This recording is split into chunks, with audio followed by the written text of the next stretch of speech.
2 करोड़ लोगों का। अच्छा, हमारे साथ एक युवा है, युवा नेता है, उनसे पूछना चाहेंगे कि उनकी क्या मांग है, क्योंकि कन्हैया कुमार भी युवा है। तो आपकी क्या मांग रहेगी एक युवा होने के नाते कन्हैया कुमार से? देखिए, युवा होने के नाते मैं कहना चाहता हूँ कि अब की बार बहुत सी समस्या आई बीजेपी सरकार में और युवाओं को अपनी जॉब देनी पड़ी। बहुत सारे पेपर लीक हुए, बीजेपी ने जितना तंग करना था बहुत तंग किया, लेकिन अब वक्त आ चुका है अपना संविधान बचाने का। हमारे आदरणीय राहुल गांधी जी जो हैं, ईस्ट से वेस्ट तक और नॉर्थ से साउथ तक पैदल की यात्रा चले, एक इंडिया को जोड़ने के लिए चले। और दिल्ली में एक मजबूत कैंडिडेट कन्हैया कुमार को लगाया गया है, जिसका बीजेपी से कोई कॉम्पिटिशन ही नहीं है। हम बीजेपी को अपना कॉम्पिटिशन के लिए सोचते भी नहीं है कि वे हमारे कॉम्पिटिशन के लायक है, क्योंकि अब की बार है नहीं है पार, क्योंकि कैंडिडेट है इस टाइम हमारे कन्हैया कुमार। और गठबंधन की सरकार कम से कम 1.25 लाख वोटों से जीतेगी। आप कह रहे हैं कि आप बीजेपी को चुनौती नहीं मानते हैं, लेकिन अभी मनोज तिवारी नामांकन करके आए थे तो वो बोलते कि कन्हैया कुमार तो हमारे लिए चुनौती है ही नहीं है। जी, अब की बार देखो ऐसा है, पिछली बार जो हुआ वो माजी की बात है, लेकिन अब की बार जो हमारी मजबूती है वो आंकड़ा ही नहीं लगा सकता कि इस मजबूती से हम की बार गेम खेलने चाह रहे हैं ये वाला। अब की बार 1.25 लाख से वोट से जीतेंगे हम अब की बार, और आदरणीय राहुल गांधी जी को हम अगला पीएम बना के छोड़ेंगे। राहुल गांधी जिंदाबाद, जय कांग्रेस, जय आम आदमी। सब ये कह रहे हैं कि इस बार जो है इंडिया गठबंधन जो इस बार एकता है उसकी वजह से जो है इस बार बीजेपी का सफाया होगा और इस बार कांग्रेस की जो सरकार है यहाँ पर आएगी। आप देख सकते हैं यहाँ कितने ज्यादा लोग ढोल नगाड़े बज रहे हैं, लोगों में उत्साह है और बस कुछ ही पल में कन्हैया कुमार भी आने वाले हैं। उसके बाद जो है रोड शो शुरू किया जाएगा। और भी लोग हैं, उनसे पूछते हैं कि आप बताइएगा सर, आपसे बात कर रही हूँ। अच्छा, आप नहीं बोलेंगे? अच्छा, आपसे बात कर रही हूँ। सर ये बताइए, अच्छा आप अरे बात कीजिए, इसमें क्या बात है? हाँ, देखिए कन्हैया कुमार उम्मीदवार है इस बार। बीजेपी जो है मनोज तिवारी बीजेपी से जो उम्मीदवार है वो ये कहते हैं कि हम कन्हैया कुमार को अपनी कोई चुनौती मानते नहीं है। तो आप क्या कहना चाहेंगे कि कन्हैया कुमार उनको चुनौती दे पाएंगे नहीं दे पाएंगे? हम खुद मनोज तिवारी को चुनौती नहीं मान रहे हैं। मनोज तिवारी अपना जमानत बचा लें काफी है जी। तो इस बार मतलब एकता है जो दोनों आम आदमी पार्टी और कांग्रेस की, तो दम रहेगा ज्यादा, ये कहना चाह रहे हैं? किसी पार्टी की एकता नहीं है, दिल्ली की जनता की एकता है। अरे भाई, ये तो बहुत बड़ी बात कह दी आपने। आप क्या कहना चाहेंगे कन्हैया कुमार के बारे में? हमें ऐसा नेता चाहिए जो सड़क से लेके सांसद तक हमारी आवाज उठा सके। वो सिर्फ और सिर्फ कन्हैया कुमार कर सकता है। मनोज तिवारी में ये काबिलियत नहीं है। उनकी काबिलियत है फिल्म इंडस्ट्री में नाचने गाने की। कन्हैया कुमार की ताकत है कि हमारी आवाज बुलंद करेगा सांसद तक। कन्हैया कुमार जीत रहा।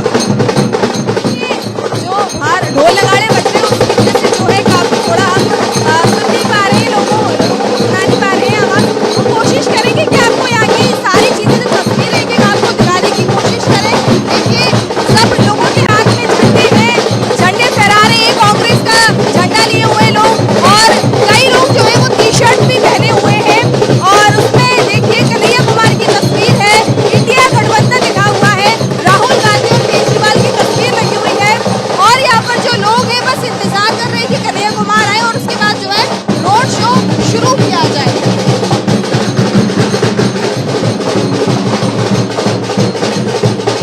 धूप पड़ रही है, लेकिन इसके साथ लोगों के अंदर जो उत्साह है उसके अंदर कोई भी कमी नहीं है।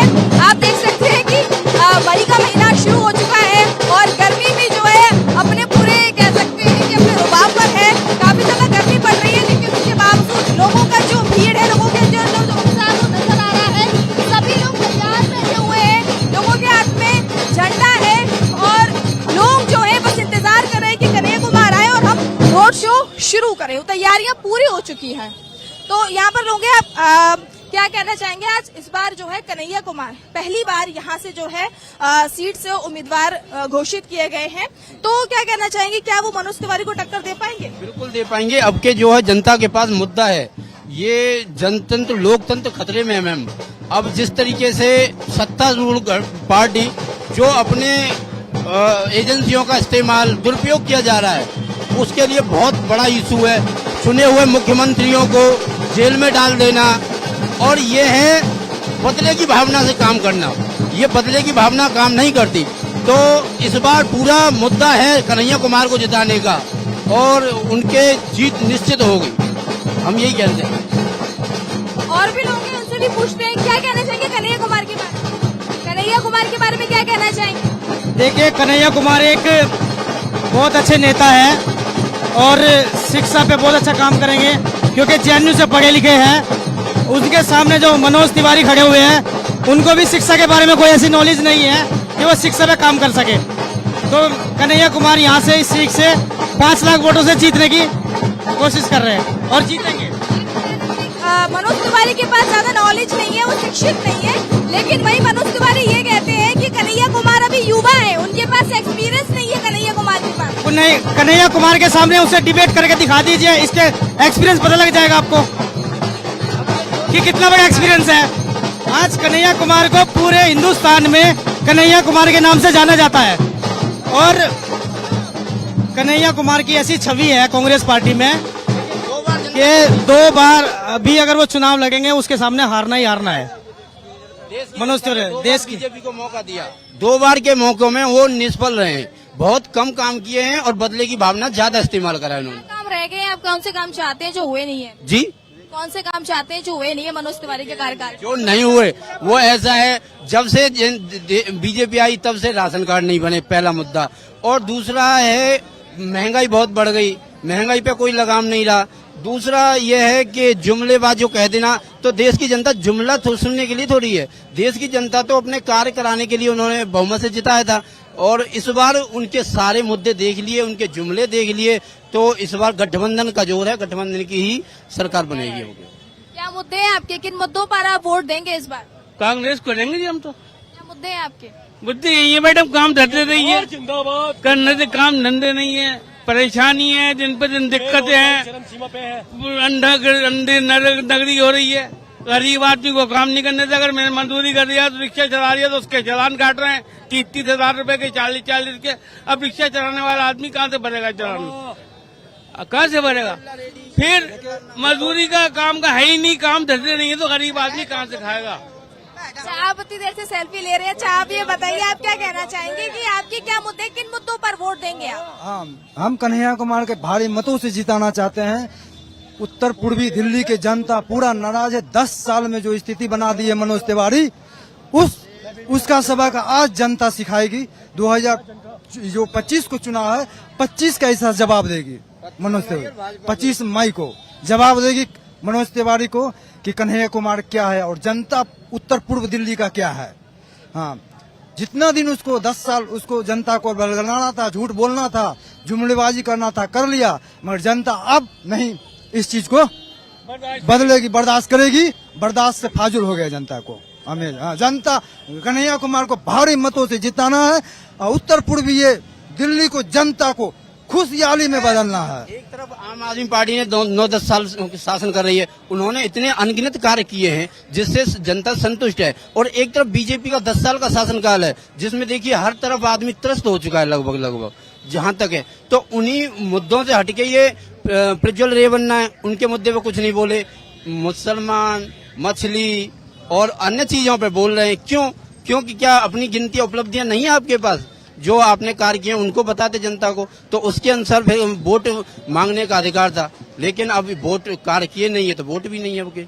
जनता लोकतंत्र से चलती है और ये लोकतंत्र को, जनतंत्र को खत्म करना चाहते हैं। देखिए सूरत कांड है, सूरत कांड में ऐसे कैसे हो सकता है कि सारे लोग जो है पर्चा खींच लेते हैं? कहीं ना कहीं दबाव होगा, कहीं ना कहीं खरीद फरोख्त की जाती है। अब खरीद फरोख्त की जहां इनकी सरकार बन जाती है वहां तो ये जीत गए, ठीक है। और एक विषय है कि जहां ये नहीं जीतते वहां पे विधायकों को खरीद लो, एमएलए खरीद लो, पैसा दे दो, लोभ लालच दिखा दो। तो ये चीज जो है खरीद फरोख्त, तो एमएलए राजनीति में नहीं चलती। कोई पशुधन थोड़ी हो गया है, पशुधन पे चलती थी खरीद फरोख्त। तो हम तो यही रिक्वेस्ट है कि देश की जनता ने 10 साल देख लिया बीजेपी को, अब के बाद फिर गठबंधन को देखेंगे। और परिवर्तन ही सृष्टि का नियम है, हम ये मानते हैं।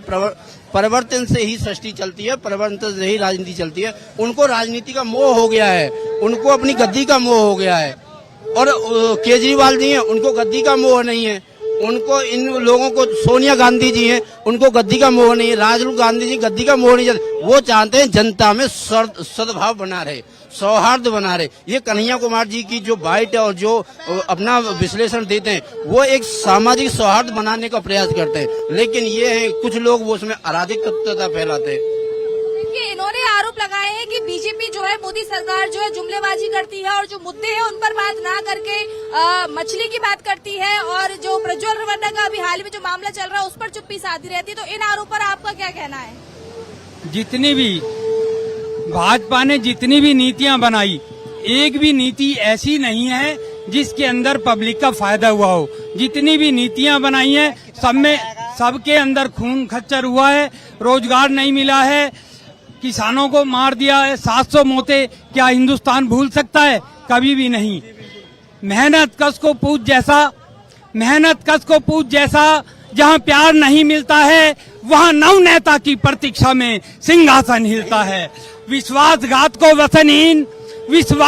को वतनहीन युग करने को तुलता है, फिर मान भूत का साथ धरा की दूरी में मिलता है। मानवता तो रोज मरती है, खुद अपना ही खून करती है। यहाँ हर चीज महंगी है, बस एक खून सस्ता है। इसे जैसा चाहो जिसका चाहो बहा लो और झूठी कस्में खा लो। ऐ झूठी कस्में खाने वालों, मुझे इतना तो बता दो, क्या यही है मानवता का नारा? रहने को घर नहीं हिंदुस्तान हमारा, रहने को घर नहीं हिंदुस्तान हमारा। जोड़ना चाहूंगा, ये जो हमारी महिला खिलाड़ी थी, देखिए उनका कितना बड़ा मुद्दा चला था, उन पे कोई कुछ नहीं बोला, और उन्होंने प्रदर्शन किया, अब आंदोलन किया, उस पे तो कोई कुछ नहीं बोला, उनकी खैर खबर नहीं ली। और उन पे जो आरोप लगाता ब्रजभूषण शरण जी पे, उनको कोई कुछ नहीं कहा, और केजरीवाल जी को अंदर कर दिया। किसान की अपनी बात कहने के लिए उन्होंने आंदोलन किया, उनकी बात नहीं सुनी गई, उन पे लाठीचार्ज, आंसू गैस छोड़े गए। और इनमें जो है ये इस तरह से राजनीति नहीं की जाती। तो देखिए यहाँ पर जो है इस वक्त जो है मुद्दे निकलकर सामने आ रहे हैं। लोग कोई प्रज्वल रेवन्ना का मामला लेकर आ रहा है, कोई किसान का मुद्दा लेकर सामने आ रहा है। लोग तरह तरह के आरोप लगा रहे हैं बीजेपी पर कि बीजेपी जो है, जो अहम मुद्दे हैं जनता के, जो एक आम जनता के जो मुद्दे हैं, रोजगार के, बेरोजगारी लगातार बढ़ती जा रही है, उन मुद्दों पर जो है बीजेपी बात नहीं करती है। वो सिर्फ जुमलेबाजी करती है, मछली पर बात करती है, मंगलसूत्र पर बात करती है, लेकिन जो मुद्दे होते हैं वो उन पर बात नहीं करती है। और भी लोग हैं, उनसे पूछना चाहेंगे कि उनके क्या मुद्दे हैं इस बार, और वो किन मुद्दों पर जो है इस बार वोट देंगे। किन मुद्दों पर आप वोट देंगे इस बार? हम कांग्रेस को वोट देंगे। मुद्दे क्या रहेंगे आपके? विकास, महंगाई बढ़ती जा रही है। अच्छा, वो नहीं है बिल्कुल भी। बीजेपी कहती है हमने राशन मुफ्त दे दिया गरीबों को और बहुत सारी चीजें दी हैं। महंगाई बहुत है। महंगाई बहुत है। राशन तो कांग्रेस टाइम का चला हुआ आ रहा है, राशन तो कांग्रेस ने चलाया था। उस टाइम तो मट्टी का तेल, चीनी, चावल, गेहूं सब मिलता था। अब खाली गेहूं मिल रहा है, चावल मिल रहा है। वो तो कांग्रेस के टाइम से चला हुआ आ रहा है, ये कोई नई थोड़ा चला अभी है। लेकिन वो कहती है कि हमारे राज में दिया जा रहा है इतना ज्यादा। ये इनके राज की कोई बात नहीं है, ये तो कांग्रेस की देन है पुराना। कांग्रेस ने देश को बनाया, कांग्रेस ने झुग्गी झोपड़ी सबको विकास यहाँ बसाया है। यहाँ पे कांग्रेस जमाती है और भाजपा उखाड़ती है। कहने का मतलब ये है जो एक तरीके से राशन वाली योजना या और भी कई जो योजना थी वो कांग्रेस की ही थी, उसका जो अमलीजामा जो नाम है बीजेपी ने अब अपना लेकर अपने दिखाने की कोशिश कर रही है। ये कांग्रेस की बनाई हुई स्कीम थी सारी पहले से। हाँ, जो कांग्रेस कहती है, कांग्रेस घोषित करती है, उसी पर बाद में बीजेपी अमल कर देती। और कोई नया तो इनके पास कोई स्कीम है नहीं ऐसी, और कोई स्कीम है भी तो वो धरातल पे तो आती नहीं, खाली वो कागजों में रह जाती है। तो आप क्या कहना चाहेंगे? इनका आरोप है जी कि बीजेपी जो है चीजें लेकर आती है वो सिर्फ कागजों में रह जाती है, उनकी योजनाएं धरातल पर नहीं आ पाती है। तो क्या कहना चाहेंगे, अगर कांग्रेस की सरकार आएगी तो या ये स्कीमें जो है पूरी होंगी, वो धरातल पर काम होंगे? आपको बहुत बारीकी से समझना होगा। देश में अभी 90% लोग गरीब हैं जो आरक्षण नाम के सहारे से चल रहे हैं। एक तरफ अमित शाह जोर जोर से बोल रहे हैं हम आरक्षण को खत्म नहीं करने देंगे, एक तरफ आप निजीकरण कर रहे हैं। आप बताइए, जहां निजीकरण हो रहा है क्या वहाँ आरक्षण लागू होगा? नहीं होगा। तो ऑटोमेटिक आपकी जो मंशा है, जो उनका प्रयोग है कि आरक्षण एक तरफ से बोलते रहना है, आरक्षण समाप्त नहीं करना है, एक तरफ से निजीकरण करते हुए अपने संगी साथियों को, दोस्त को बेचते हुए देश में आरक्षण समाप्त कर देंगे। देश की आज 90% जो संसाधन है वो 10% लोगों के पास है। देश नहीं चलेगा। आप जब रोड पे जाएंगे तो ओडी भी मिल जाएगा, साइकिल से भी। जब तक देश में समानता नहीं होगी देश आगे नहीं बढ़ेगा। इसलिए देश में बदलाव की जरूरत है। देश संसद में ऐसे लोगों को भेजना है जो जमीन से जुड़ा हो, जो देश की समस्या को जाने हो, जो गरीबी की समस्या को जाने। ऐसे लोगों को नहीं भेजना है जो प्राइवेट प्लेन से चलता हो, इस तरह के देश में बदलाव की बहुत आवश्यकता है। और बदलाव कन्हैया कुमार करेंगे, चूंकि ये गरीब तबके के लोग हैं, गरीब को दर्द को जानते। ये भारत गरीबों का देश है, यहाँ 90% लोग गरीब हैं, 10% नहीं चलेगा, यहाँ 90% लोग गरीबों की वजह से देश चलेगा। उन्होंने बोला कि इस बार जो है दिल्ली की जनता जो है बदलाव चाहती है। क्या चाहते हैं आपके, बदलाव चाहते हैं या वही रिपीट चाहते हैं सरकार आए? बदलाव चाहती है। बदलाव चाहते हैं, तो इसका मतलब आप कन्हैया कुमार को वोट देंगे? हाँ, कांग्रेस को वोट देंगे और महंगाई की वजह से वोट देना है और मोदी जी को हटा देना है यहाँ से, को हटा देना है। तो देखिए, जो लोगों के अंदर जो काफी ज्यादा गुस्सा है, बीजेपी के खिलाफ नाराजगी है, लोगों के अंदर काफी नाराजगी। लोगों का कहना है कि हम जो है इस बार बीजेपी को वोट नहीं देंगे क्योंकि उसने जो वादे किए थे उन्हें पूरा नहीं किया है। वो जो उनके वादे थे सिर्फ और सिर्फ कागजों पर रह गए, धरातल पर नहीं आए। अंकल, आप क्या कहना चाहेंगे? आप कहना है कि दिल्ली के अंदर में कन्हैया कुमार को आना बहुत जरूरी है, न तो रोजगार है और बेरोजगारी है। हम लोग गरीब मजदूर बैठे रहते हैं, रोटी नहीं मिलता खाने के लिए। ऐसे सरकार से क्या लेना है? कन्हैया कुमार 4 लाख पार, 4 लाख पार, इस बार 4 लाख पार होगा कन्हैया कुमार। नया नारा आपका है? हमारा बुढ़े का नारा होता है 4 लाख पार, कन्हैया कुमार 4 लाख पार, 4 लाख पार नारा दिया है दम है के अंदर। उसके पास। लेकिन वो नहीं, एक तरीके से लोग ये कह रहे हैं, विपक्षी लोग उसके सामने बेटा कोई टिकने वाला है नहीं, नहीं है कोई। नहीं है, कोई नहीं है। कन्हैया 4 लाख पार। लोकतंत्र को बचाना है और इस देश को जो है बाबा साहब भीमराव अंबेडकर के संविधान को बचाना है। तो राहुल को देश का प्रधानमंत्री बनाना पड़ेगा, राहुल को लाना पड़ेगा। लोकतंत्र को बचाना है, संविधान को बचाना है, इस देश को बचाना है, तो कन्हैया को लाना होगा। 3 लाख वोटों से कन्हैया कुमार जीता, 3 लाख वोटों से, 3 लाख से। और ये जो जुमले थे ना इनके, जुमले खत्म हो गए इनके, अब जुमले खत्म हो गए। अब समझ गए लोग, समझ गए। अब विकास नहीं, रोजगार नहीं, तालीम नहीं, कुछ है नहीं इनके पास, झूठ के अलावा। झूठ ही झूठ, झूठ झूठ। कब तक पब्लिक सुनेगी झूठ? कब तक पब्लिक झूठ सुनेगी? ये बताओ मुझे तुम। राहुल को देश का प्रधानमंत्री बनाना होगा, संविधान को बचाना होगा, लोकतंत्र को बचाना होगा। सीबीआई हो, एनआई हो, सुप्रीम कोर्ट हो, हाई कोर्ट हो, जितनी भी है, जितनी भी संस्था है, सबको खतरा हो चुका है। इसलिए जो है देश को बचाना है, संविधान को बचाना है, कांग्रेस को लाना है। देश को बचाना है, संविधान को बचाना है, कांग्रेस को लाना है, ये यहाँ के लोगों का नारा है। आप क्या कहना चाहेंगे कि इन्होंने अभी एक नारा दिया था कि कन्हैया कुमार 4 लाख पार, तो कन्हैया कुमार भारी बहुमत से जीत रहे हैं? देखो, ऐसे सारे प्रत्याशी कहते हैं कि हम जीत रहे हैं, वो तरीका होता है सभी का, और अच्छी बात है। अपने पॉजिटिविटी को बनाने के लिए सारे लोग इसी तरह कहते हैं। बाकी तो आप समझदार हैं, और डिसीजन तो काउंटिंग के बाद ही होता है। किन मुद्दों पर वोट देंगे? उनको छोड़िए, नारे को छोड़िए, आप बताइए आप किन मुद्दों पर वोट देंगे? मुद्दे मैडम आपका डीवी लाइव के थ्रू में बताना चाहता हूं कि देखिए, मुद्दे तो आपको पता है कि आज बेरोजगार जो है 47% जो एजुकेटेड पर्सन है, जो नौजवान है, वो बेरोजगार है, उनके लिए रोजगार नहीं है। ये कहते हैं, हम हमारे प्रधानमंत्री जी मोदी जी कहते हैं कि हम 2 करोड़ रोजगार देंगे हर साल, ये कह के आए थे। लेकिन जो पद खाली पड़े हैं ऑलरेडी गवर्नमेंट के पास, उन्होंने वही नहीं भरे। नए लाने की तो बहुत अलग बात है, उन्होंने उसी को नहीं भरा है। बहुत सारे मुद्दे हैं, भाईचारा बिगाड़ रहे हैं, लोगों को लोगों के पास नहीं बैठने दे रहे हैं, नफरत की राजनीति कर रहे हैं, हिंदू मुस्लिम, मुसलमानों को गाली देना, हिंदुओं को भड़काना, आपस में झगड़े करवा देना, ये प्लान है इनके, ये राजनीति है। और प्रधानमंत्री जी जहां जाते हैं मीडिया को पीछे लगा ले जाते हैं, नहा रहे हैं तो भी फोटो खिंचवा रहे हैं, दबा फोटो खिंचवा रहे हैं, जैसे कोई फिल्म इंडस्ट्री में कोई इनको काम करना है। इस तरह की बात करते हैं लोग। मतलब आपका कहना ये है कि मोदी जी जाते हैं, अपना प्रचार करते हैं, काम पर ध्यान नहीं देते, तस्वीरें खिंचाते हैं जा जाकर, है जी?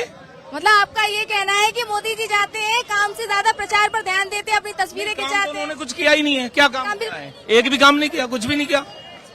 जहां विपक्ष की सरकारें हैं, उनके लोगों को तोड़ना, एमएलए को खरीदना, और दूसरी सरकारों के लोगों को डरा के धमका के ईडी, सीबीआई, इनकम टैक्स के ये छापे डलवा के उनको डरा धमका के अपनी तरफ मिला लेना। जिन लोगों पे आरोप लगाते थे, आज उन्होंने अपनी झोली में उनको बैठा लिया, उनको क्लीन चिट देने में लगे हैं।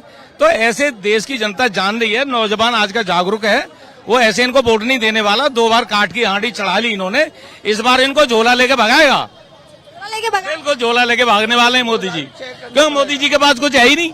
ये तो झूठ झूठ झूठ झूठ, नकली डिग्री, झूठ। क्या कहना चाह रहे हैं? झोला भी चेक करना पड़ेगा, झोला लेकर जाएंगे उसे भी चेक कर। भी चेक करना पड़ेगा। माल बहुत है उसमें, बहुत माल है, बहुत माल है। मनोज तिवारी ने 10 साल में उत्तर पूर्व दिल्ली को लूटा है, बहुत लूटा है। अब उसका लूटना बंद हो जाएगा। 4 जून को कन्हैया कुमार अपनी जीत हासिल करके विकास का काम शुरू करेंगे। कन्हैया कुमार बहुत अच्छा आदमी है, बहुत काम करने वाला है, जुझारू है, नौजवान है, स्टूडेंट है, पढ़ा लिखा है। नॉर्थ ईस्ट को ऐसे नेता की जरूरत थी जो मिल चुका है। जी, आप क्या कहना चाहेंगे? किन मुद्दों पर वोट देंगे आप? देश बदलाव चाहता है और इस बार इंडिया गठबंधन की सरकार बनेगी और आदरणीय राहुल गांधी जी प्रधानमंत्री बनेंगे। देखिए, इस देश में 10 साल के शासन में आम जन के लिए जो मुद्दे थे, जिन मुद्दों पे ये सरकार आई, जिन मुद्दों को लेकर इन्होंने 2014 में अपनी सरकार बनाई है, आज मोदी के भाषण में कहीं भी एक ही मुद्दा नहीं है। ये लेके आए थे महंगाई, पेट्रोल डीजल के दाम कम कर देंगे। इन्होंने कहा था कि हम लोग भारत देश में को एक स्वर्ग बनाने के लिए आम आदमी का सबका विकास, सबका साथ देंगे, लेकिन कहीं जमीन पर ये काम नजर नहीं आ रहे हैं। आज इनके भाषण में ये मुद्दे गायब है। काला धन की बात बोली थी, काला धन लेके आ जाएंगे, काला धन नहीं आया है। इन्होंने बात बोली थी दाऊद इब्राहिम को हम लेके आ जाएंगे, दाऊद इब्राहिम तो आना दूर, और यहाँ के जो भ्रष्टाचारी थे वो लोग देश छोड़ के भाग गए हैं। तो केवल और केवल ये मोदी सरकार हिंदू मुसलमानों को झगड़ा करके, आम आदमियों की अनदेखी करके, भावनात्मक मुद्दों से भटकाकर 10 साल शासन किया है। धरातल पर आज आम जन दुखी है, आम आदमी को रोजगार नहीं है। इन्होंने 2 करोड़ रोजगार की बात करी थी, निश्चित रूप से नीचे जाकर आप धरातल पर देखो तो कोई रोजगार नहीं है। तो आज की डेट में ये आम जन का चुनाव है। आप देख रहे होंगे ना, मीडिया भी बता रही है कि 10%, 7% चुनाव में वोटिंग कम हुई। क्यों हुई? कारण कि इनके जो लोग हैं, जिन्होंने उस समय मुद्दे बनाए थे हिंदू मुस्लिम के, आज वो वोट नहीं दे रहे हैं और आम जन वोट देने के निकला है और वही सरकार बनाएगा और इंडिया गठबंधन की सरकार आएगी। आपका कहने का मतलब ये है कि इस बार राम का मुद्दा, हिंदू मुस्लिम का मुद्दा बीजेपी के लिए काम नहीं आने वाला। राम आस्था का विषय है, सबके दिलों में राम बसते हैं, हमारे दिलों में भी राम बसते हैं, लेकिन विकास के मुद्दे पर चुनाव होना चाहिए। ये कोई मुद्दा नहीं रहा है। राम सबकी आस्था का केंद्र, सबने इसमें डोनेशन दिया है, दान देके राम का मंदिर बनाया है। सरकार ने क्या काम किया है, आम जन के क्या काम किया है, यही मुद्दे अभी होते हैं। और 10 साल में देख लिया है, मोदी ने कुछ नहीं किया है और वो इस बार इंडिया गठबंधन को लेके आएगा। देखिए, लोग लगातार यही कह रहे हैं, जीत के दावे कर रहे हैं कि इंडिया गठबंधन जो है मजबूती के साथ जो है दिल्ली में जीतेगा। और इस वक्त हम मौजूद हैं जो उत्तर पूर्वी सीट पर दिल्ली की जो है, वहां पर जो है लोगों के अंदर काफी ज्यादा उत्साह है। लोग लगातार कह रहे हैं कि इस बार जो है कन्हैया कुमार जीतेंगे। और आपको हम दिखा दें कि ये जो पोस्टर लगे हुए हैं यहाँ पर, इंडिया चुनाव कार्यालय उत्तर पूर्वी दिल्ली, और आप देख सकते हैं कि पोस्टर में जो है राहुल गांधी, अरविंद केजरीवाल, कन्हैया कुमार की तस्वीर है। और नीचे आप देख सकते हैं कि इसी के साथ सोनिया गांधी और खड़गे जी की तस्वीर लगी हुई है और काफी बड़े बड़े नेताओं की तस्वीर लगी हुई है। पोस्टर्स पे आप देख सकते हैं और यहाँ तैयारियां पूरी हो चुकी है। उसी के साथ जो लोग भी हैं, लोग जो है टी शर्ट पहने हुए हैं, उस टी शर्ट पर भी जो है राहुल गांधी की और अरविंद केजरीवाल की और उसी के साथ में कन्हैया कुमार की जो है तस्वीर लगी हुई है। तो देखिए, यहाँ लोग भी हैं, मेरे साथ फिर से जुड़ चुके हैं और इन लोगों से बात करने की मैं कोशिश करूंगी और इनकी मन की बात को है ना जानने का प्रयास करूंगी कि वो इस बार किन मुद्दों पर जो है वोट देने वाले हैं, किन मुद्दों पर आप वोट देंगे। बोलिए आप।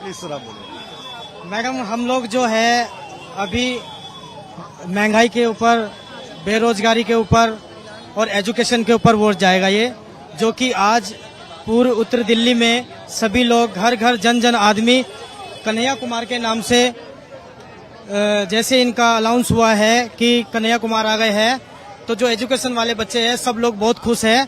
और आज यहाँ पे आप ये भीड़ देख रहे होंगे, लाखों के हिसाब से लोग आए हुए हैं कन्हैया कुमार के सपोर्ट में। और यही मुद्दा रहेगा, महंगाई का सबसे बड़ा मुद्दा है यहाँ पे, बेरोजगारी का बड़ा मुद्दा है। तो कन्हैया कुमार को सब लोग सपोर्ट कर रहे हैं अपना, और कन्हैया कुमार जी 5 लाख पार वोटों से जीत रहे हैं इधर से। देख सकते हैं कि लोग ये बोल रहे हैं लगातार कि कन्हैया कुमार जो है जीतेंगे। अभी तो उन्होंने नामांकन भी नहीं किया है, लेकिन लोगों के अंदर जो दावेदारी है वो बोल रहे हैं कि वो इस बार जरूर जीतेंगे और जो है मनोज तिवारी को भारी वोटों से हराएंगे। और आप देख सकते हैं कि कितनी ज्यादा भीड़ लगी हुई है, लोग यहाँ पर खड़े हुए हैं और कुछ ही देर में यहाँ से जो है रोड शो की तैयारी की जाएगी। और इस रोड शो में इस बार खासियत ये भी है कि यहाँ पर जो है ई रिक्शा जो होते हैं उनको भी तैयार किया गया उन ई रिक्शा को, और उन ई रिक्शा पर आप देख सकते हैं कि तस्वीरें लगी हुई हैं। अच्छा मैम, आप क्या कहना चाहेंगे, किन मुद्दों पर जो है आप इस बार वोट देंगे? मुद्दे तो बहुत सारे हैं। आप क्या सोचकर वोट देने जाएंगे? महंगाई, बेरोजगारी, और कौन सा ऐसा मुद्दा है जो नहीं है? देश में विकास कौन सा हुआ बताओ? कोई विकास किया है? आप बताइए। हैं? आप बताइए, मैं आपसे देखिए, मोदी ने कहा था कि हर साल 2 करोड़ नौकरियां मिलेंगी। किसी नौजवान को नौकरी मिली अभी तक? बताइए ना, आप भी बताइए।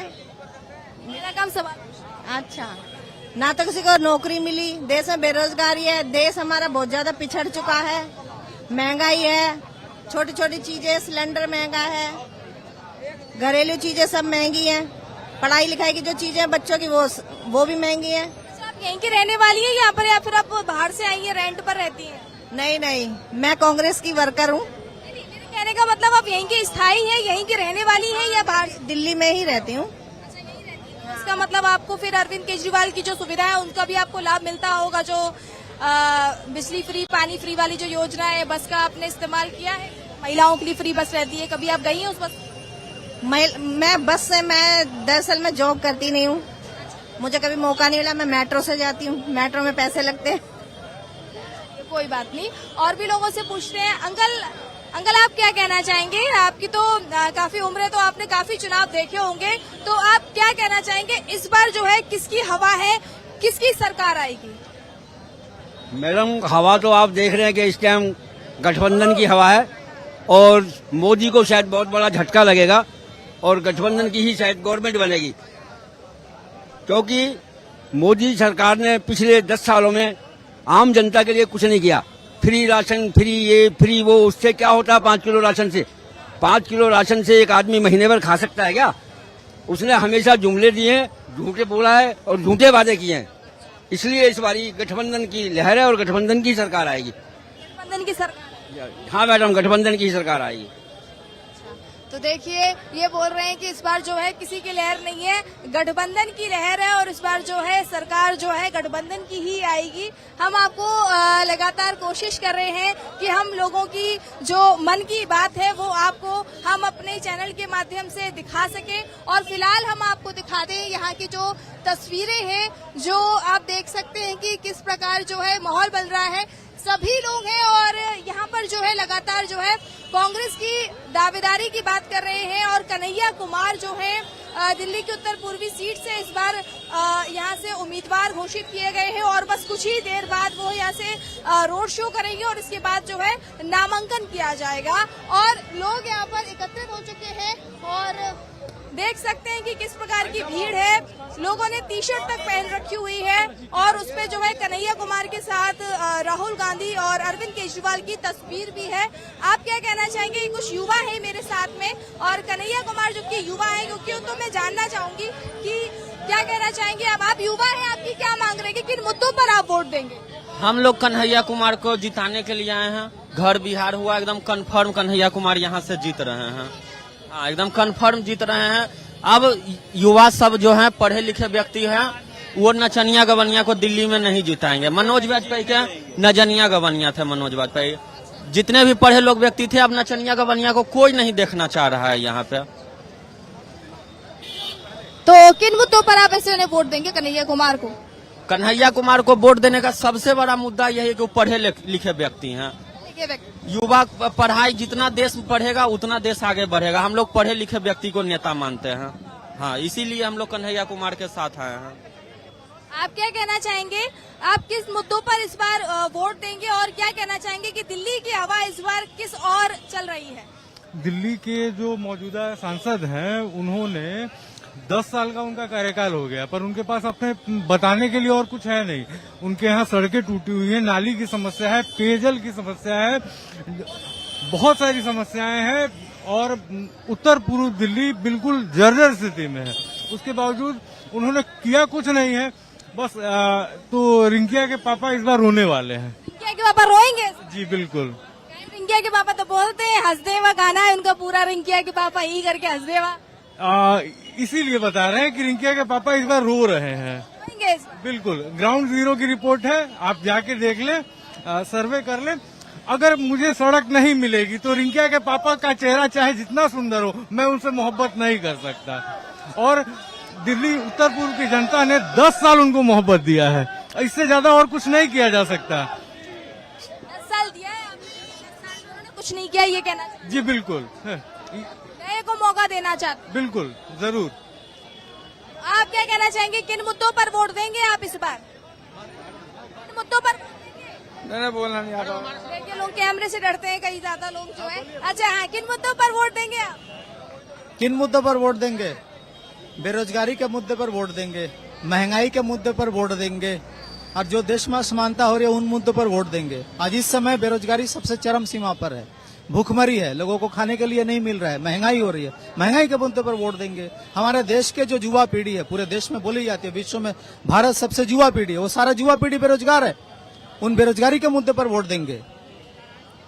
और कौन ये आपके जो मुद्दे हैं, इन मुद्दों को कौन पूरा करेगी? कौन सी सरकार कर सकती है अगर आएगी? इंडिया अलायंस की सरकार पूरा करेगी। कांग्रेस की कमिटमेंट है कि अगर हम सरकार बनाते हैं, जो 30 लाख सरकारी पद है, 30 लाख के 30 लाख पद को हम भरेंगे, तो इंडिया अलायंस की सरकार करेगी पूरा।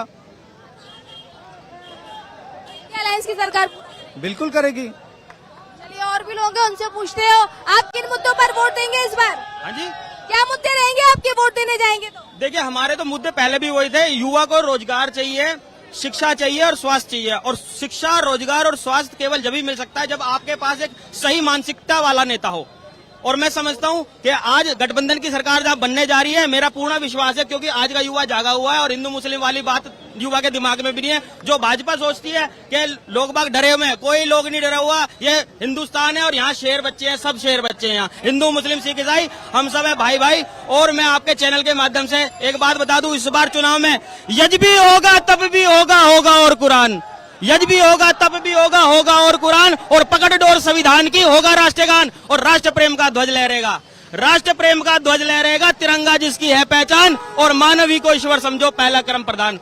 तो मैं अपनी वाणी से यही कहना चाहता हूं कि आज देश सुनहरे अक्षरों में एक नया इतिहास रचने जा रहा है। आज कन्हैया कुमार जी इस क्षेत्र में आए हैं। मैं बता दूं, न्याय पार्टी के लगभग 5000 कार्यकर्ता और विश्वकर्मा समाज और सभी समाज की मैं बात कर दूं कि बिना लड़ाई जंग जीत लो, कन्हैया जी के लिए बोलता हूं मैं, बिना लड़ाई जंग जीत लो, मानव वो तलवार बनो, रस्सी जो पत्थर को काटे, रस्सी जो पत्थर को काटे, ऐसी खुद में धार बनो, और जाति मजहब एक थाली से, जाति मजहब एक थाली से माँ प्रकृति का श्रृंगार करो, इस माँ प्रकृति का श्रृंगार करो। ये माँ प्रकृति जो हमें अन्न, अनाज, धन, धान्य सब कुछ देती है। और आज मैं माताओं बहनों से, क्योंकि ये मेरी बहन पत्रकारिता कर रही है, मैं समझता हूँ इनके जो प्रश्न है, ये बड़ी बात है कि पत्रकार के मन में एक ऐसा ध्येय होना चाहिए कि वो सवाल पूछ पाए जो सवाल जनता के सवाल हैं। और आज मेरी बहन ने जनता का सवाल पूछा, तो मैं बता दूं कि आज माताओं बहनों से भी मैं कहता हूं कि राष्ट्र चिंतन कर कल्याणी, राष्ट्र चिंतन कर कल्याणी, करुणा अपरंपार दे,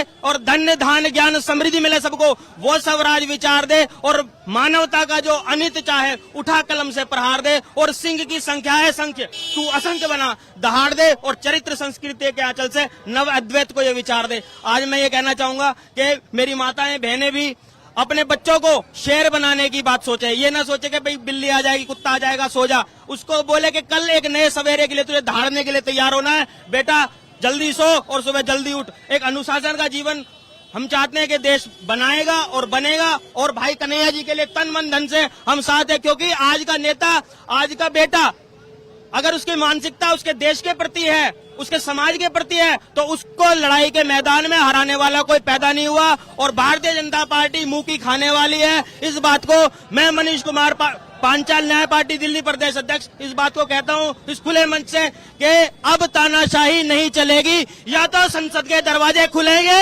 या संसद के दरवाजे टूटेंगे, या तो खुलेंगे या टूटेंगे। कांग्रेस पार्टी, न्याय पार्टी, अरविंद केजरीवाल, भाई कन्हैया कुमार, देश का युवा, हिंदू मुस्लिम, देश का आवाम, हिंदुस्तान, हिंदुस्तान, हिंदुस्तान, कन्हैया कुमार, कन्हैया कुमार। ये तो लोगों के अंदर उत्साह है, लगातार नारेबाजी कर रहे हैं और इस बार बोल रहे हैं कि तानाशाही की सरकार नहीं चलेगी, जो संविधान को बचाएगी वो सरकार आएगी। क्या कहना चाहेंगे आप, किस मुद्दों पर, किन मुद्दों पर वोट देंगे और क्या कहना चाहेंगे? बेटी मैं ये कहता हूँ कांग्रेस का, मैंने जो 10 साल हो गए मोदी ने ये बातें कही 15 लाख रुपए में दूंगा सबके खाते में, वो झूठी की बात है। नौकरी 2 लाख 2.5 लाख नौकरी के लिए बोला था, सबको नौकरी दिलाऊंगा, वो भी नौकरी नहीं मिली है सबको। सब बच्चे ये कमाते थे और उनको छीनने, वो सब ये कह रहे हैं हम मुसलमानों के, हिंदुओं से कह रहे हैं मंगलसूत्र बचा लो अपना, ये मुसलमान छीन लेंगे। ये मोदी ऐसे भाषण देता है, पक्की झूठी भाषा देता है, इनने कोई वादा नहीं करा। कल यहाँ पे झगड़ा हुआ, भाजपा का नेता एक बार भी यहाँ नहीं आया, यहाँ बच्चे ऐसे मर रहे थे, छोटे छोटे बच्चे। ये नहीं कन्या ने, ये तिवारी ने आके यहाँ नहीं था, हमारा कन्या भैया आए, हमारा राहुल गांधी 4000 किलोमीटर पैदल चले, कोई नेता चला हो पैदल बता दो कोई। ये भाजपा वाले झूठी खबर देते हैं और कुछ खबर नहीं देते। ये मैं अब भी कहता हूँ राहुल गांधी हमारे हैं और हम उनके साथ पीछे पीछे चलेंगे राहुल गांधी के। हम और कोई पार्टी के नहीं, हम मैं ये 1998 से काय कहता हूँ जुड़ा हुआ मैं इतनी में अब भी चलता हूँ, यही कहीं भी रैली हो तो मैं एकदम जाता हूँ वहीं पे ही बस। बेटी क्या कहना चाहेंगे? इन्होंने आरोप लगाया कि बीजेपी जो है मंगलसूत्र की बात करती है कि जो है मंगलसूत्र आपकी छीनकर मुस्लिम को दे देगी, इस तरीके के इन्होंने आरोप लगाए हैं। आप क्या कहना चाहेंगे इन आरोपों पर? बीजेपी के पास तो कोई और मुद्दा ही नहीं, वो तो जब भी करेंगे, आज तक हिंदू मुस्लिम की वो राजनीति करते आ रहे हैं। आज जो है, आज विकास देखिए कहाँ पे विकास है। जो कहते थे ना कि हम आएंगे सबका विकास होगा, सबका वो साथ जीतेंगे, कहाँ जीता उन्होंने? किसी का एक कास्ट पे चले गए। आज जो है 10 साल में जो महंगाई कितने दर पे दर बढ़ती चली गई है। जहां गरीब को 400 रुपए का सिलेंडर 350 का मिलता था, वो आज 1100 रुपए का सिलेंडर मिलता है। जहां दाल 30-35 रुपए थी, आज वो 100 कुछ रुपए किलो बिक रही है। ऐसा कुछ नहीं है। और हमारी यहाँ की सीट तो मनोज तिवारी जी ने बिल्कुल ऐसा कर दिया, कूड़ा कर दिया। मनोज तिवारी जी ने यहाँ 10 साल में कुछ भी नहीं किया, विकास नहीं कराया, विकास नहीं किया। और महागठबंधन इतने भारी मतों से जीतेगा कि खुद जो रिंकी के पापा बॉलीवुड में गाने गाते नजर आएंगे। अब राजनीति उनकी खत्म है, यहाँ से राजनीति खत्म हो जाएगी, बिल्कुल राजनीति खत्म है। बिल्कुल मैं कहता हूँ जमानत भी जब्त ना हो जाए उनके कहीं इस बार। कहना चाहेंगे क्या मनोज तिवारी की इस बार जमानत जब्त हो जाएगी? बिल्कुल, जैसा काम कर रहे हैं वैसे ही काम ही नहीं करते। कन्हैया कुमार तो जीतेंगे और उन्होंने काम का करा है, वो तो गीतकार है, हाँ गीत ही गाओगे। राजनीति का ज्ञान नहीं, ये कहना चाह रहे हैं? उनको ज्ञान का है, उनको तो ज्ञान उसका है, क्या नाम गीत का ज्ञान है। और जो है वो अच्छे आदमी है। हाँ कन्हैया कुमार को तो जीत नहीं, सारी पब्लिक एक है कन्हैया कुमार सिंह के साथ। बच्चे हैं, युवा लोग हैं, उनसे पूछते हैं आपके क्या मुद्दे हैं, क्या कहना चाहिए, किन मुद्दों पर आप वोट देंगे? हम तो इन्हीं को देंगे, इन्हें देंगे जो विकास, हाँ जो विकास कराएगा उन्हीं को देंगे हम। विकास कौन कराएगा? मनोज तिवारी उन्होंने 2 बार से रहे हैं, उन्होंने विकास नहीं कराया क्या?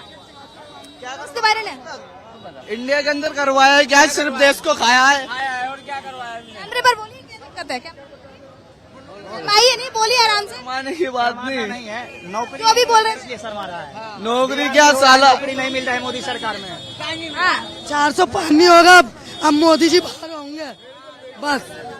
अब हमारे कन्हैया जी आएंगे, बहुत अच्छे वोटों से जीतेंगे, हम सब उनके साथ हैं और इंशाल्लाह ताला हमारी दुआएं उनके साथ हैं, कांग्रेस के साथ हैं, कांग्रेस के साथ जी।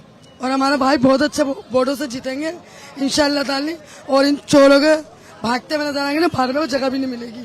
बस ये अगर इन्हें पता चलेगा कन्हैया जी कुमार बहुत अच्छे वोटों से जीत रहे हैं तो ये छुपने की जगह ढूंढेंगे।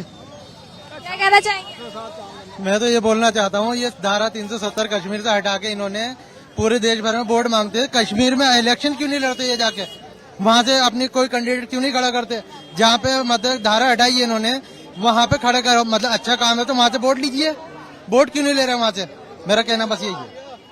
देख सकते हैं आपकी जो लोगों के अंदर जो सवाल है कि जो सवाल निकल कर नहीं आ रहे, बीजेपी उन मुद्दों पर बात नहीं करती है। जैसे धारा 370 की आवाज, जो धारा 370 को जो हटाई गई है कश्मीर से, जो उस पर भी बात की जा रही है कि वहाँ पर जो है चुनाव क्यों नहीं करवाए जा रहे, वहाँ से वोट क्यों नहीं लिए जा रहे, बीजेपी उस पर चुप क्यों है।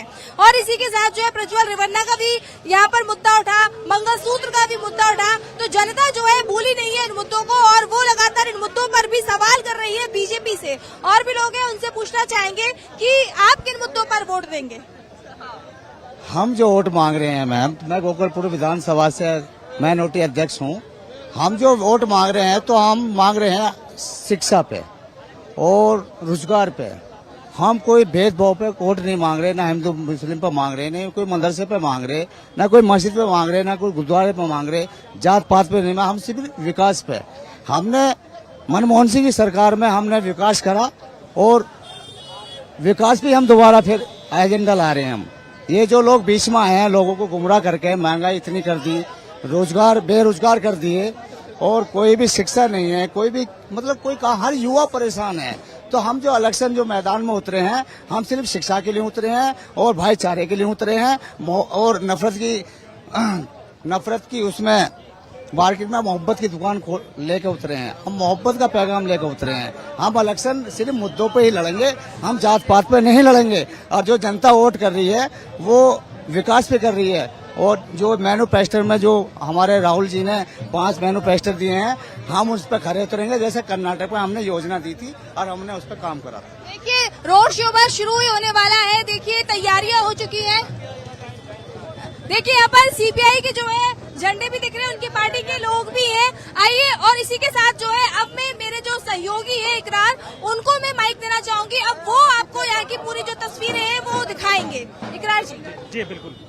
सबसे पहले मैं आपको एक अपडेट देना चाहता हूं कि कन्हैया कुमार जो है वो उन्होंने ऑलरेडी नॉमिनेशन कर दिया है। वो सुबह 10 बजे के आसपास उन्होंने नॉमिनेशन कर दिया। पहले प्रोग्राम ये तय था कि वो यहाँ आके एक रोड शो को लीड करेंगे, उसके बाद वो नॉमिनेशन करने जाएंगे, लेकिन वो नॉमिनेशन कर चुके हैं। करीब 10 बजे के आसपास उन्होंने नॉमिनेशन कर दिया।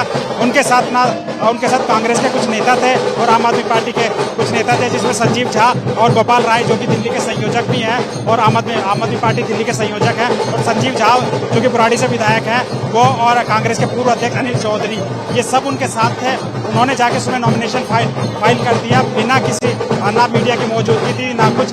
यहाँ सभी जैसा पहले हमें सूचना मिली थी कि वो यहाँ से एक रोड शो करेंगे, उसके साथ नामांकन करने जाएंगे, लेकिन अब उन्होंने नामांकन पहले कर दिया है। और रोड शो उसके बाद जैसी हमें जानकारी मिल रही है कि रोड शो उसके बाद वो इसको पूरे इलाके में रोड शो निकालेंगे। कुछ लोग हमारे साथ मौजूद हैं, उनसे बात करते हैं कि क्या सोचते हैं। जी क्या नाम है आपका? नरेंद्र चौधरी। जी नरेंद्र जी, क्या इस समय क्या देश का माहौल है? देखिए देश का माहौल जो मोदी जी ने बिगाड़ा था वो माहौल ठीक होने जा रहा है। यहाँ गठबंधन की सरकार बनने जा रही है। और यहाँ से हम जो आज यहाँ आए हुए हैं, ये कन्हैया कुमार उत्तर पूर्वी दिल्ली के जो हमारे प्रत्याशी हैं, आज उनको नॉमिनेशन फाइल होने जा रहा है। तो आप क्राउड जो देख रहे हैं, नहीं नॉमिनेशन कर दिया उन्होंने सुबह 10 बजे। नॉमिनेशन हो गया होगा तो उसमें आज की डेट थी हमारी। तो ये देखिए कि जो ये क्राउड है, इससे पता चलता है कि यहाँ बदलाव होने जा रहा है उत्तर पूर्वी दिल्ली में। ये जैसा कि आरोप लगाया जाता है कि कन्हैया कुमार बाहर से आए हैं, ये आरोप लगाया जा रहा है। कांग्रेस के खुद जो प्रदेश अध्यक्ष है उन्होंने इस्तीफा दे दिया। देखिए आरोप लगाने से कुछ नहीं होता है। बाहर का तो मनोज तिवारी भी बाहर से ही, वो भी बिहार से ही है और ये भी बिहार से ही। बाहरी कुछ नहीं है। पब्लिक की डिमांड थी कन्हैया कुमार की यहाँ। कन्हैया कुमार बहुत अच्छे, कम से कम 3 से 4 लाख वोटों से यहाँ से जीतने जा रहे हैं। और मनोज तिवारी यहाँ 10 साल रहे हैं। 10 साल में उनका कोई काम नहीं है। 10 साल का में अगर वो 5 काम भी गिना दे तो बहुत बड़ी बात है। आप देख रहे हैं कि पब्लिक के बीच जा नहीं रहे हैं। और जो इनकी जो नीतियां हैं वो फेल हो चुके हैं। मोदी जो मैजिक था वो भी खत्म हो चुका है। अब कोई मोदी मैजिक नहीं है, कोई झूठ नहीं है। अब ये जो चला रहे थे पहले मंदिर का मुद्दा चलाए ना, वो नहीं चल पाए इन्होंने। अब नए चला दिया है कि मंगलसूत्र छीन लेंगे। अभी दूसरा उसका चला रहे हैं कि ये अभी एक आपने नया देखा, मोदी जी के पास ऐसा कुछ नहीं है। अभी एक नया कल चला है कि वो भैंस, आपकी भैंस वाला जो आपने सुना होगा, भैंस की बैच खोल के एक बैच छीन करके आपको दे देंगे, तो ये बताओ कौन सी बचकानी हरकतें हैं। ये प्रधानमंत्री जैसे व्यक्ति के लिए ऐसी बातें शोभा नहीं देती। और प्रधानमंत्री के चेहरे से आपको पता चला, हाव से पता चल रहा है कि प्रधानमंत्री जी को पता है कि आप अब यहाँ से जा रहे हैं। कई बार जो है भाजपा या विरोधी पार्टी आरोप लगाते रहे हैं कि कन्हैया कुमार जो है देश तोड़ने की बात करते हैं और जो है वो उनकी जो हमेशा बातें होती है देश के खिलाफ होती है। इसके बारे में देखिए, देश तोड़ने की बात अगर कन्हैया कुमार का कोई ऐसा भाषण होता है या कोई ऐसी बात होती तो आज कन्हैया कुमार जेल में होते हैं। यहाँ मोदी और अमित शाह की सरकार है केंद्र में, और यहाँ ऐसे लोग बाहर नहीं रहते। कन्हैया कुमार को क्लीन चिट मिली हुई है। कन्हैया कुमार के ऊपर कोई दोष होता तो आज यहाँ नहीं खड़े होते कन्हैया कुमार आपके बीच में। ये तो सब बेकार की बातें हैं। मोदी जी के सामने जो बोलेगा उसके ऊपर एलिगेशन लगाएंगे या फिर उसको जेल में डालेंगे। तो कन्हैया कुमार के ऊपर ऐसा कुछ सिद्ध नहीं हो रखा है कि जिससे कि कन्हैया कुमार जेल में जा सके। तो कन्हैया कुमार एक साफ सुथरी छवि के व्यक्ति हैं और युवाओं की पुकार है कन्हैया कुमार। तो कन्हैया कुमार जहां से जीतेंगे कम से कम 3 से 4 लाख वोटर जीतने जा रहे हैं। क्राउड आप देख रहे हैं पूरी इसे उत्तर पूर्वी दिल्ली में। मनोज तिवारी के हवाएं उड़ी पड़ी हैं क्योंकि उन्होंने काम नहीं किया। अगर काम किया होता तो आज मनोज तिवारी को ये दर दर भटकने की जरूरत नहीं होती। आज मनोज तिवारी बिल्कुल पागल जैसे हो गए हैं और अलूल जलूल जो भाषण दे रहे हैं। जी बिल्कुल, बहुत बहुत शुक्रिया आपका। कुछ और लोग इंडिया गठबंधन में जो है CPI-M का सहयोगी दल है, आम आदमी पार्टी है, करीब 17-18 दल है जो कि इंडिया गठबंधन में सहयोगी है। CPI से कुछ लोग आए हुए हैं, हम उनसे बात करते हैं। जी क्या नाम है? मेरा नाम सुमित कटारिया है, मैं DYFI उत्तरी दिल्ली का अध्यक्ष हूँ। तो आप यहाँ कन्हैया कुमार को सपोर्ट करते हैं? जी बिल्कुल। तो कन्हैया कुमार के CPI में रहे हैं इस वजह से सपोर्ट करने आए हैं या आप उन्हें एज ए कैंडिडेट पसंद करते हैं? देखो, कन्हैया कुमार CPM में नहीं थे, वो CPI में थे। AISF के वो मेंबर थे और JNU के अध्यक्ष थे। हम गठबंधन में है तो गठबंधन में हम अगर हमें तो उनके प्रचार में हम आएंगे। क्या आपको क्या लगता है इस समय जो देश का माहौल है वो किस तरीके का माहौल और ऐसे कौन से मुद्दे हैं जो कि इन चुनावों में कोई भी पॉलिटिकल पार्टी नहीं उठा रही? देखो, ऐसे बहुत सारे मुद्दे हैं जो हम ही उठा रहे हैं। बीजेपी का क्या एजेंडा, हिंदू मुस्लिम, भारत पाकिस्तान, गाय का मुद्दा, किसको क्या पहनना, ये सब उनके मुद्दे होते हैं। बेरोजगारी पे वो बात नहीं करते। नोटबंदी का उनका काम, उस पर वो वोट नहीं मांगते। पुलवामा पे सैनिकों के शहीद होने पे वो वोट मांगते हैं। जो असली काम है वो तो हम ही कर रहे हैं ना। खुद ही हमारे बेस्ट सांसद रहे सीताराम येचुरी, केरला की गवर्नमेंट नंबर 1 गवर्नेंस है। तो इंडिया गठबंधन मुद्दों की राजनीति करते हैं। ये जो फालतू के मुद्दे हैं, गाय का मुद्दा, हिजाब पहनना नहीं पहनना, 3 तलाक, जो इस तरह के मुद्दे वो बीजेपी का एजेंडा है। भावनाओं का खेल खेल के वो अपना वोट लेना चाहते हैं, जबकि हम मुद्दों पे काम करके, जनता के लिए काम करके, जनता से चंदा लेके जनता के लिए ही काम कर रहे हैं। अच्छा, क्या आप स्टूडेंट हैं? मैं PhD कर रहा हूँ दिल्ली विश्वविद्यालय इतिहास विभाग से। अच्छा, PhD कर रहे हैं। तो बहुत सारे दिल्ली यूनिवर्सिटी है, JNU है, छात्र हैं, लगातार आरोप लगाए जाते हैं छात्रों के ऊपर। जब भी कोई आंदोलन करते हैं तो उन्हें दबाया जा रहा है। तो इस मामले में क्या आपका क्या विचार? देखो, बीजेपी की जो गवर्नमेंट है वो हमारी वॉइस को कर्व कर रही है, वो दबा रही है हमारी वॉइस को सुनने की बजाय। जबकि कांग्रेस की सरकार ही तो हम प्रोटेस्ट करते, खुल के बोल सकते थे। आज हम चाय की दुकान पे भी खुल के नहीं बोल सकते। अगर वहाँ बीजेपी के गुंडे आ जाते, RSS के गुंडे, वो हमको दिक्कत करते हैं, बोलने तक नहीं दे रहे आज के टाइम में। इस तरीके का माहौल अब बन चुका है। तो हम ऐसे माहौल को चेंज करना चाहते हैं कि ऐसी लोकतांत्रिक गवर्नमेंट आए जिसमें सबका भला हो, सबका विकास हो। बीजेपी वाला सबका भला सबका विकास नहीं, वो केवल एक खाली नारा, एक जुमला है। असली काम तो हम लोग ही करते हैं। जी जी। क्या इस समय क्या देश का माहौल है, ऐसे कौन से मुद्दे हैं जो कि आपको लगता है कि इन चुनाव में प्रत्याशी द्वारा उठाई जानी चाहिए? बेरोजगारी, रोजगार या महंगाई, ऐसे क्या इस समय देश के सामने सबसे बड़ा? बेरोजगारी, महंगाई, रोजगार, ये तो मुख्य मुद्दा है ही, ये तो मुख्य मुद्दा है ही। लेकिन ये सबसे बढ़ के देश बचाने का मुद्दा है। ये मोदी जो है, मोदी जो आजादी से पहले अंग्रेजों की दलाली करते थे, अभी अडानी अंबानी की दलाली करके देश को जो बेच रहा है। देश के संविधान पर जो खतरा है, देश पे खतरा है। चीन हमारे देश में घुस रहा है, इसका लाल आंख जो है कुछ नहीं हो रहा है। खाली बोल बचन जो मोदी का जो गारंटी है, जो जीरो गारंटी है, झूठ की गारंटी है, लूट की गारंटी है, फरेब की गारंटी है। इसके खिलाफ संविधान को बचाने के लिए, देश को बचाने के लिए, देश की सीमा को बचाने के लिए, इस सब के लिए इंडिया गठबंधन को लाने की जरूरत है। और इस सब के लिए भाई कन्हैया को भी इस लोकसभा क्षेत्र से लाने की जरूरत है। आपने कहा, एक बात कही कि संविधान खतरे में, आपको कैसे लगता है कि संविधान खतरे में? संविधान खतरे में ये जो है, इसलिए संविधान खतरे में ये जो पूरा रोजगार, क्या महंगाई, ये जो है पूरा जो है भूमि अधिकार कानून को धीरे धीरे नष्ट कर रहा है, ये अन अधिकार कानून को लग रहा है। और तो आप सीपीआई के मेंबर हैं? मैं सीपीआई का मेंबर हूँ। सीपीआई दिल्ली इकाई के मेंबर है, तो आप लोग कन्हैया कुमार को सपोर्ट? हाँ, इंडिया गठबंधन के सहयोगी पार्टी होने के नाते? इंडिया गठबंधन सहयोगी पार्टी। क्या नाम है आपका? नजाकत अली नाम है मेरा। क्या कहना चाहेंगे? मैं ये कहना चाहूँगा, आज देश के जो हालात है, ये इमरजेंसी है, घोषित इमरजेंसी जैसे हालात है। आज हमारे देश की सेना को बांट दिया गया है, देश के तमाम धर्मों को बांटने का काम किया जा रहा है। क्या देश ऐसे तरक्की कर पाएगा? नहीं तरक्की कर पाएगा। 10 सालों में देश की हालत ऐसी हो गई कि ऐसा कभी अनुमान भी नहीं लगाया जा सकता था कि ऐसा हो सकता था। मैं मानता हूँ लड़ाई होती है कुर्सी पाने की, मगर इतनी घटिया और इतनी बेकार लड़ाई भी नहीं होती जहाँ किसी चीज का मान सम्मान ना रहे।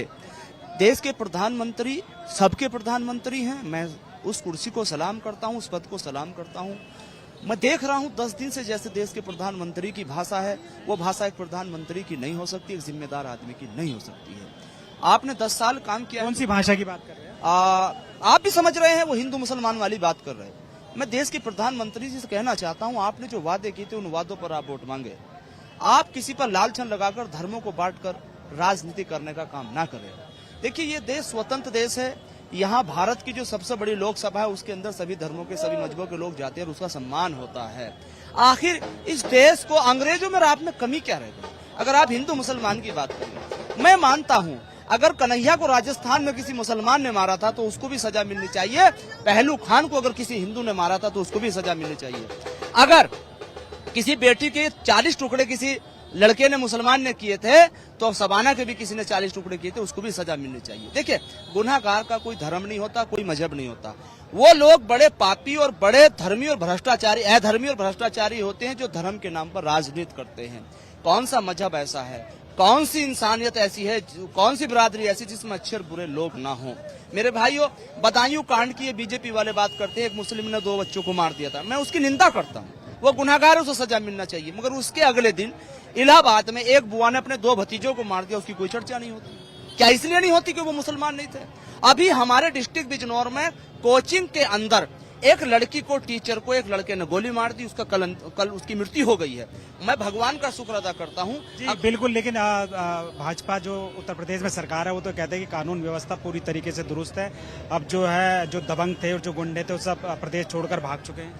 नहीं, अगर वहाँ कानून व्यवस्था बढ़िया है तो एक विधायक के साथ 4-4 गनर क्यों चल रहे हैं? मुख्यमंत्री जी आते हैं तो रास्ते जाम क्यों हो जाते हैं? ये सारा सरकारी खर्च क्यों किया जा रहा है सुरक्षा के नाम पर?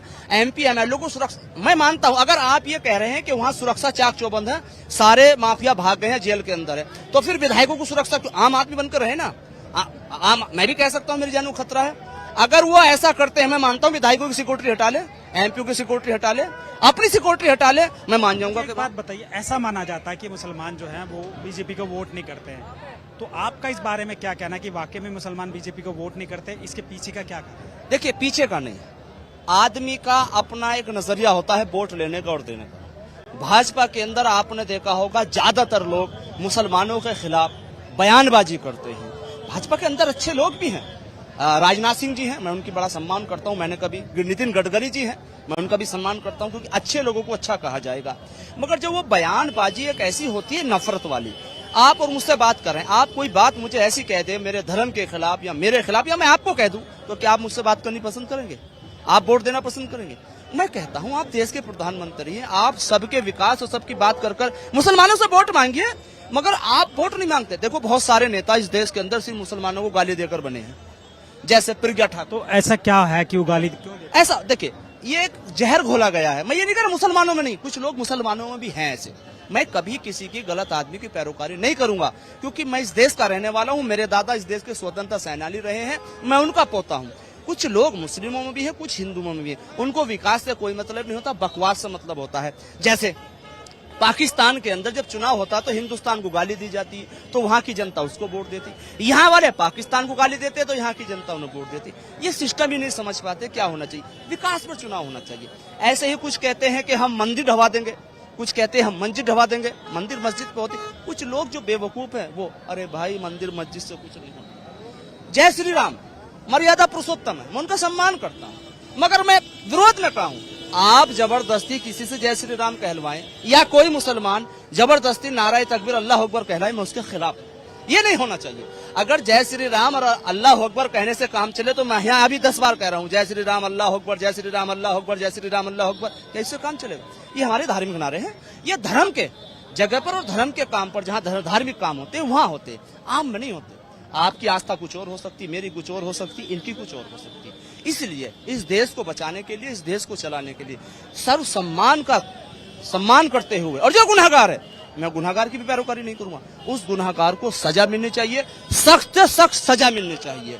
अब जैसे श्रद्धा का कातिल था, मैं मांग करता हूं कि उसको सख्त से सख्त सजा दो। सजा कैसी दो कि उसके हाथ पैर काट कर चौराहे पर डाल दो। बिल्कुल, ये इनकी काफी सारी भावनाएं, इन्होंने अपनी सारी बातें बताई कि किस तरीके का देश में माहौल है और आखिर क्यों मुस्लिम जो है वो भाजपा को वोट करने से जो है कतराता है, क्योंकि उसके जो नेता हैं वो समय समय पर उनकी ऐसी बयानबाजी आती है जिसकी वजह से लोग जो है मुसलमानों में रोष हो जाता है और जिसकी वजह से वो भाजपा को वोट नहीं करते हैं। कुछ और लोग हमारे साथ बातचीत में है, मैं आपको एक बार फिर अपडेट कर देता हूं कि एक रोड शो है कन्हैया कुमार का उत्तर पूर्वी दिल्ली में इस समय मौजूद है। आपको पता है कि डीबी लाइव की टीम जो है वो आपको लोकसभा चुनाव में सभी लोकसभा क्षेत्रों में जाने की कोशिश कर रही है। हम उत्तर प्रदेश गए, उत्तर प्रदेश की 16 से 17 लोकसभा की सीटें हम कवर करके आए, वहां हमने आपको लोगों की बातें सुनवाई है।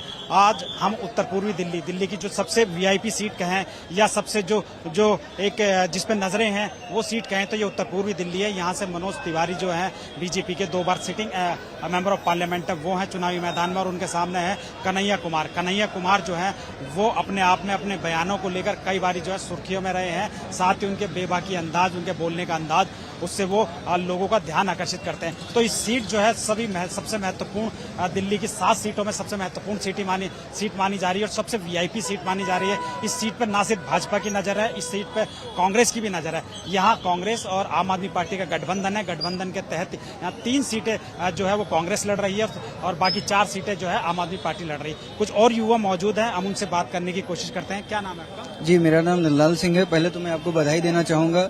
जिस दौर में पत्रकारिता बिल्कुल जमीन पर रेंग रही है, उस वक्त आप बहुत ही मजबूती के साथ पत्रकारिता को सशक्त किए हैं। इस बात के लिए आप बधाई के जी शुक्रिया। जी, आप अपना सवाल दोहराएं। जी, मतलब आपको क्या लगता है इस समय लोकसभा के चुनाव चल रहे हैं और कौन से मुद्दे ऐसे हैं जो छूट गए हैं, जिन पे बात नहीं हो रही है, चर्चा नहीं हो रही? आप युवा हैं, क्या रोजगार की बातें नहीं हो रही हैं या देश में महंगाई है उसकी बातें नहीं हो रही हैं? जो रिजर्वेशन की बातें हैं वो बार बार उठाई जा रही है दोनों पॉलिटिकल पार्टियों से। कोई कहता रिजर्वेशन खत्म हो जाएगा, कोई कह रहा हम खत्म नहीं होने देंगे। तो इन सब पर आपका क्या?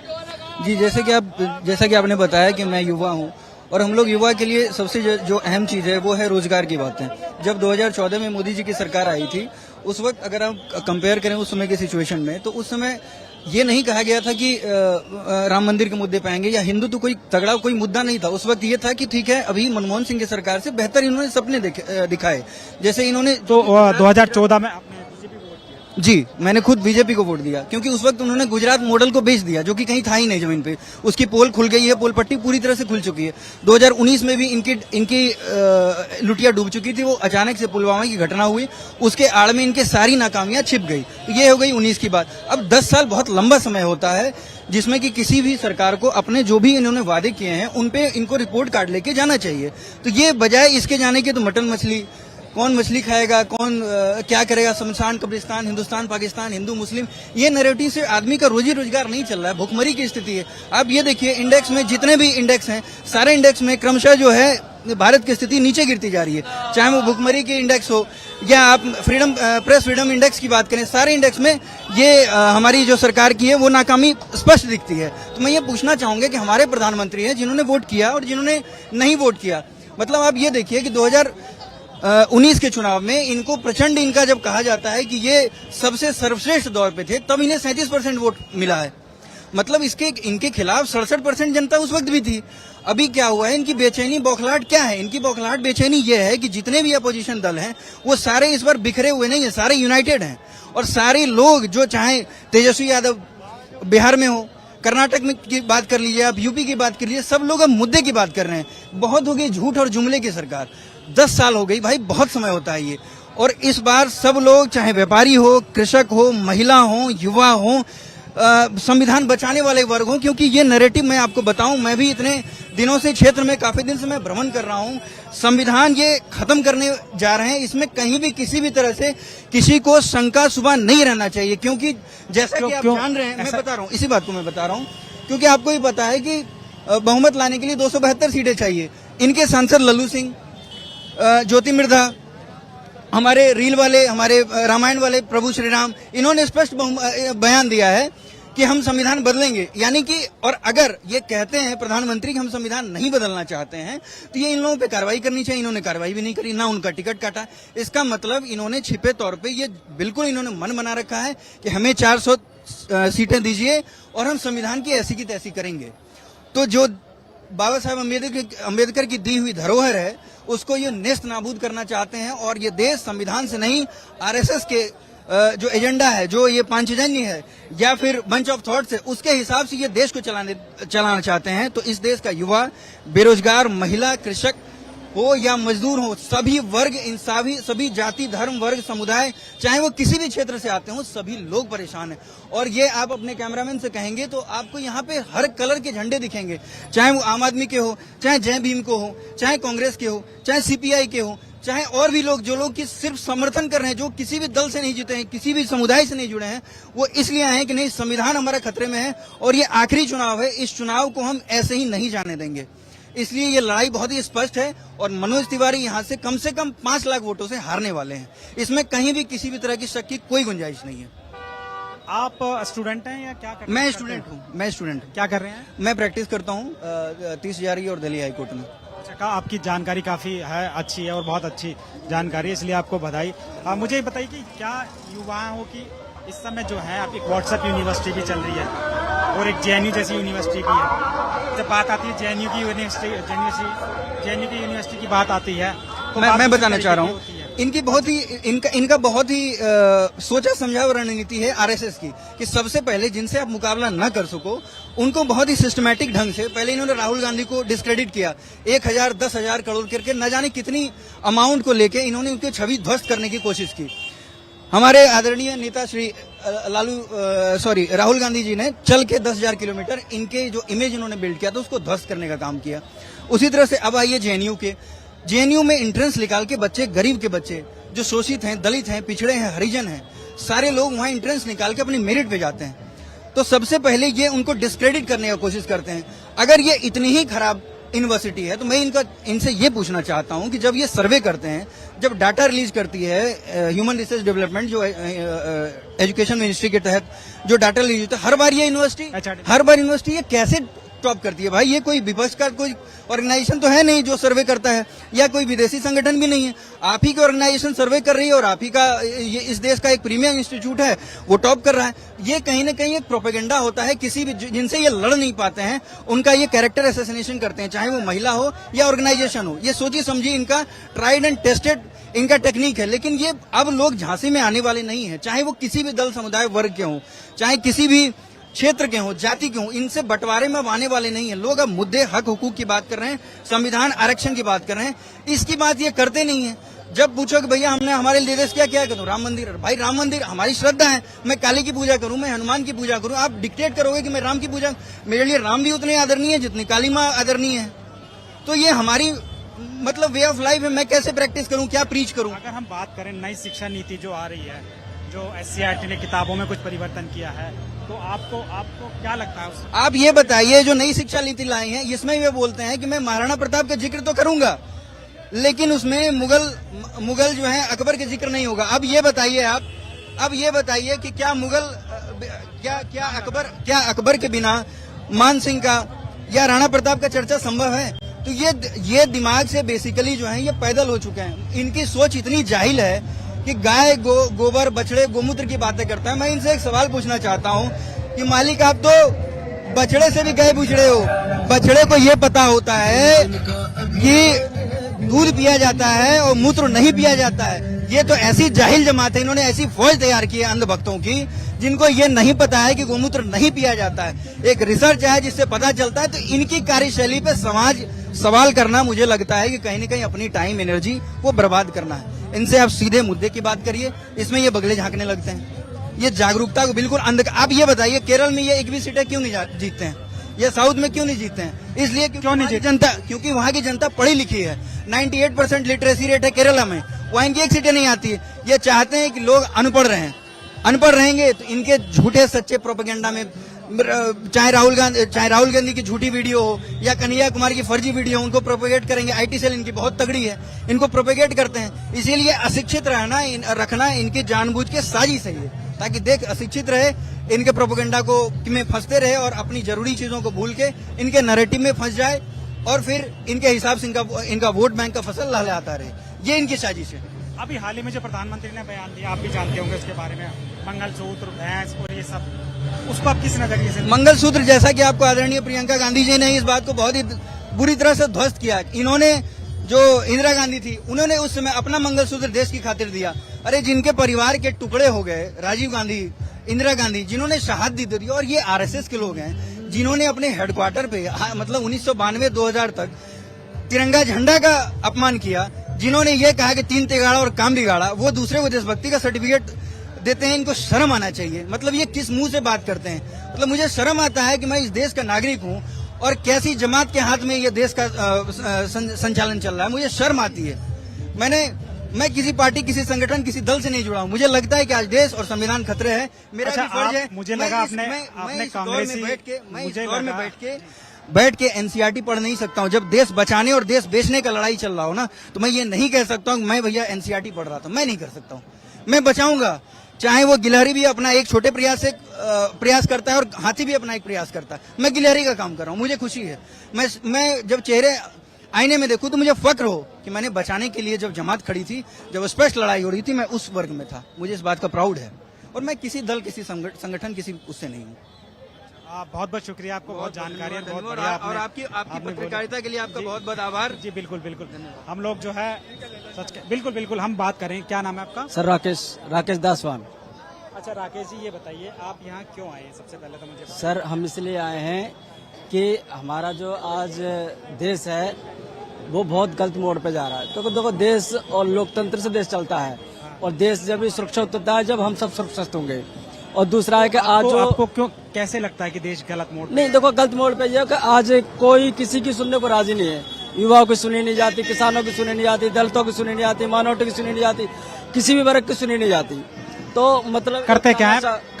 सर, मैं कांग्रेस कार्यकर्ता हूँ, मैं कांग्रेस करती हूँ। लेकिन सर, मैं ये चाह रहा हूँ कि हम अपने बच्चों को, देश के जो बच्चे हैं वो चाहे किसी भी धर्म के, किसी भी जाति को, आज हम उनको क्या देना चाह रहे हैं? हमारा मस्ट एजुकेशन कहाँ जा रहा है? हमारे जो बच्चे आज गलत राह पे जा रहे हैं, ठीक है ना?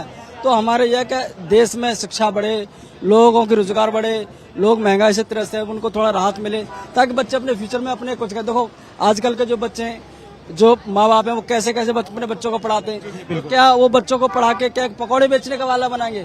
हर माँ बाप का बच्चे का सपना ये होता है कि मेरा बच्चा डॉक्टर बने, इंजीनियर बने, अच्छा बने, ठीक है ना, अब से भी अच्छा बने। तो हमारे देश का प्रधानमंत्री कहते हैं जी पकौड़े बेचो, ये कोई मतलब देश को विकास करने वाली बात नहीं है। आपके बच्चे हैं? हाँ जी है, मेरे बेटी है, बेटा है, 2 बच्चे। कौन से स्कूल में पढ़ते हैं? सर अभी 12th किया, बेटी ने, बच्चा 10th क्लास में पढ़ता है। बेटा एक बेटी एक बेटा है। दिल्ली के सरकारी स्कूलों में पढ़ते हैं? जी जी जी जी। कैसे स्कूल दिल्ली के? अच्छे स्कूल हैं, बढ़िया है, बढ़िया स्कूल है। ठीक है, आपका तो वोट मुझे लगता होगा नहीं, वोट है आपका? हाँ सर, मैं 26 ईयर्स की हूँ। मेरा नाम जस्टिन सिद्दीकी है, मैं इंदिरा फेलो हूँ। आज मैं पूर्वांचल के लाल के लिए बोलने आई हूँ। पूर्वांचल का लाल इस साल करेगा कमाल और हर महिला का वोट जाएगा कन्हैया कुमार को। हमें चाहिए एक पढ़ा लिखा नेता, हमें एक ऐसा नेता चाहिए जो महिलाओं के मुद्दे उठाए। हम कांग्रेस के मैनिफेस्टो में महिलाओं को इतनी न्याय गारंटी दी गई है और एक ये नहीं कि किसी एक महिला को दी है, हर तबके को कांग्रेस ने छूने की कोशिश करी है। ये जो मैनिफेस्टो है, ये कांग्रेस का मैनिफेस्टो हर महिला के लिए, हर पुरुष के लिए है। तो जो मैनिफेस्टो को गलत बोल रहे हैं, उल्टा सीधा बोल रहे हैं, वो एक बार इसे पढ़े। अंग्रेजी नहीं आती तो हिंदी में पढ़े। मुझे लग रहा है इसी में गड़बड़ हो रही है। और मैं चाहती हूँ कि सब महिलाएं अपने घर से निकले और कन्हैया जी को वोट दें, क्योंकि बहुत हो गया। रिंकी यहाँ के पापा ने तो कुछ करना नहीं है। हर नेता की आप देखिए भाषा, महिलाओं के लिए कितनी अभद्र भाषा इस्तेमाल करते हैं, कितनी आपत्तिजनक इनकी लाइनें होती हैं। कितने तो इनके मंत्री हैं, कितने तो इनके कार्यकर्ता हैं जो महिलाओं की इज्जत नहीं करते हैं। हाल ही में हमारी जो स्पोर्ट्स की महिलाएं हैं जिन्होंने इतना देश का नाम रोशन किया, उनको देशद्रोही साबित कर दिया। टीचर सड़क पे उतरते, टीचर देशद्रोही हो जाते हैं। खिलाड़ी, हाँ जी। हमारे साथ जो पूर्व विधायक चौधरी मतीन अहमद साहब है। विधायक जी हैं। ये विधायक जी, क्या माहौल लग रहा है इस टाइम? ये आपकी सीट है और आप काफी महत्वपूर्ण है यहाँ पर। सीलमपुर विधानसभा में आपका जलवा है, सब लोग जानते हैं इसका। दिल्ली में 7 सीट जीतेंगे। 7 सीट जीतेंगे। 7 सीट देंगे। जो एक आपके साथ ही रहे हैं हरविंदर सिंह लवली, उन्होंने पार्टी छोड़ दी है, कुछ आरोप लगाकर, उस पर क्या? तो उनकी कोई दिक्कत होगी, वहाँ कुछ ज्यादा फायदा नजर आ रहा होगा उनको। पहले भी गए थे वो, पहले कुछ बात करके आए होंगे कि टाइम पे आ जाएंगे, फिर तो चले गए। कोई बात नहीं, उससे क्या होता है। वर्कर थोड़ा गया, नेता गया। नेता भागता, कार्यकर्ता नहीं भागता। कार्यकर्ता अब भी कांग्रेस में है। अच्छा, जो कन्हैया कुमार और मनोज कुमार का जो मुकाबला है, मनोज तिवारी, माफ कीजिएगा, मनोज तिवारी 10 साल से सांसद है, आप यहाँ विधायक भी रहे हैं, सीलमपुर विधानसभा में आपका अच्छा मर्तबा है। आपको क्या लगता है कि कन्हैया कुमार उन पर बीस पड़ेंगे? बिल्कुल करेंगे। 10 साल में उन्होंने कुछ किया नहीं है, और जो सीट पर होता है बुराइयां कमियां उसी की निकलती हैं, तो उनके सामने आएंगे, लोगों से मिले नहीं, काम कुछ किया नहीं। कन्हैया कुमार हमारा हीरो है, तो पार्लियामेंट में बोलने वाले लोग चाहिए, और मनोज तिवारी जी मुझे नहीं लगता 10 साल में कहीं बोले होंगे वो। अच्छा, बीजेपी ये कहती है कि आपके पास खुद अपना कार्यकर्ता नहीं था, बाहर से आप लेकर आए, इस पर आपका क्या कहना है? वहाँ बनारस वालों के पास नहीं था क्या? ये मोदी जी वहाँ क्यों गए? स्मृति ईरानी क्यों लड़ रही है वहाँ से? अमेठी से, वहाँ की थोड़ा ही है। ये सब गुजरात के हुए लड़ते ना, तो ना मोदी जी क्यों लड़ रहे हैं वहाँ जाके? आपको क्या लगता है कितने मार्जिन से जीतेंगे? लाखों के मार्जिन। ये विधायक, पूर्व विधायक थे चौधरी मतीन अहमद, जो कि सीलमपुर विधानसभा से हैं, और ये इनका काफी कांग्रेस का दावन नेता है। इनसे हमने जब लवली के बारे में पूछा, जो कि प्रदेश अध्यक्ष थे, इनके साथ इन्होंने काम भी किया है, इन्होंने साफ तौर पर कहा कि भाई उनके अपने मुफीद होंगे, अपने खुद जो जिसकी वजह से वो गए हैं। आप देख सकते हैं कि किस तरीके का माहौल है। हालांकि नामांकन जो है वो मनोज तिवारी कर चुके, सुबह 10 बजे ही कर चुके हैं। उसके बावजूद आप देखिए कि किस तरीके से ये मौजपुर का इलाका है, यहाँ ये बाबरपुर विधानसभा के अंतर्गत आता है। ये मेन रोड है, उस मेन रोड पर ये जो है ये कन्हैया कुमार का कार्यालय है, और यहाँ आप देख सकते हैं भीड़ जब से दिल्ली में आम आदमी पार्टी का उदय हुआ है, तब से कांग्रेस की इस तरीके की भीड़ जो है लोगों को देखने हम नहीं देख पा रहे थे, लेकिन आज जो कांग्रेसी कार्यकर्ताओं का यहाँ उत्साह देखने को मिल रहा है। ऐसा लग रहा है कि कांग्रेस एक बार फिर जो है दिल्ली में जो है रिवाइव करने जा रही है। इसके अंदर आप देख सकते हैं कांग्रेसी झंडे, चारों तरफ जो है कांग्रेसी झंडे हैं। हालांकि अभी कन्हैया कुमार खुद मौजूद नहीं है, लेकिन उसके बाद आप माहौल देखिए, यहाँ का कांग्रेस का माहौल देखिए। ये उस समय इस तरीके का माहौल उस समय होता था जब 2009 से पहले जो है 2009 से पहले आज जब कांग्रेस की हुकूमत थी, शीला दीक्षित की सरकार थी। शीला दीक्षित इस सीट पर चुनाव लड़ चुकी है। 2014 के चुनाव में जो है उन्होंने चुनाव लड़ा था, और वो दूसरे नंबर पर रही थी, और उनका मुकाबला मनोज तिवारी से था। तो जो 2019 का मामला है, 2019 का जो मामला है, 2019 का एक अलग माहौल था। ये 2024 है, 2024 का अलग माहौल है। आप देख सकते हैं कि लोग किस तरीके से जो है माहौल, यहाँ कांग्रेसी कार्यकर्ता जो झूमते हुए नजर आ रहे हैं, जो सब कन्हैया कुमार के समर्थन में नजर आ रहे हैं। हमने देखा यहाँ विभिन्न पार्टियां के लोग भी आए, आम आदमी पार्टी के कार्यकर्ता भी आए हैं। यहाँ आप देख सकते हैं झंडे आम आदमी पार्टी के भी नजर आ रहे हैं, सीपीआई के भी झंडे नजर आ रहे हैं, और कल आरजेडी, जेडीयू सबके कार्यकर्ता जो हैं वो नजर आ रहे हैं। अभी हमने आपको जो है कुछ यूथ से बात कराई, कुछ युवाओं से बात की। युवाओं का साफ तौर पर एक ही बात कहना था कि ये चुनाव जो है काफी महत्वपूर्ण चुनाव है। जो हमारी लड़ाई है वो संविधान बचाने की लड़ाई है, रोजगार बचाने की लड़ाई है, महंगाई से लड़ने की लड़ाई है। तो जो इस तरीके का जो देश में माहौल चल रहा है, उस माहौल के खिलाफ हमारी लड़ाई है। तो आप साफ तौर पर देख सकते हैं कि क्योंकि किसी भी देश में सबसे महत्वपूर्ण होता है युवा क्या सोचते हैं, क्या युवा सोचते हैं। हम कुछ और लोगों से बात करते हैं।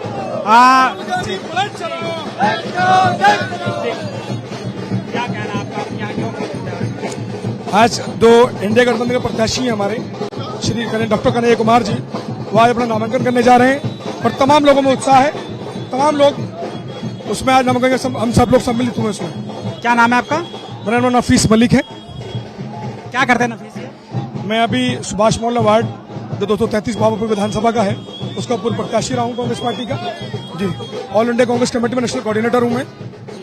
बिल्कुल। आज जो हम भी काफी समय से जो है दिल्ली में, मतलब खुद यहाँ दिल्ली में रहते हैं। जो माहौल 2009 के बाद में जो कांग्रेस पार्टी का था वो नहीं था, लेकिन आज यहाँ भीड़ जो कांग्रेसी कार्यकर्ताओं की जो भीड़ जुटी है वो भी आपने शायद काफी समय बाद में देखी होगी, तो उस पर क्या कहते हैं?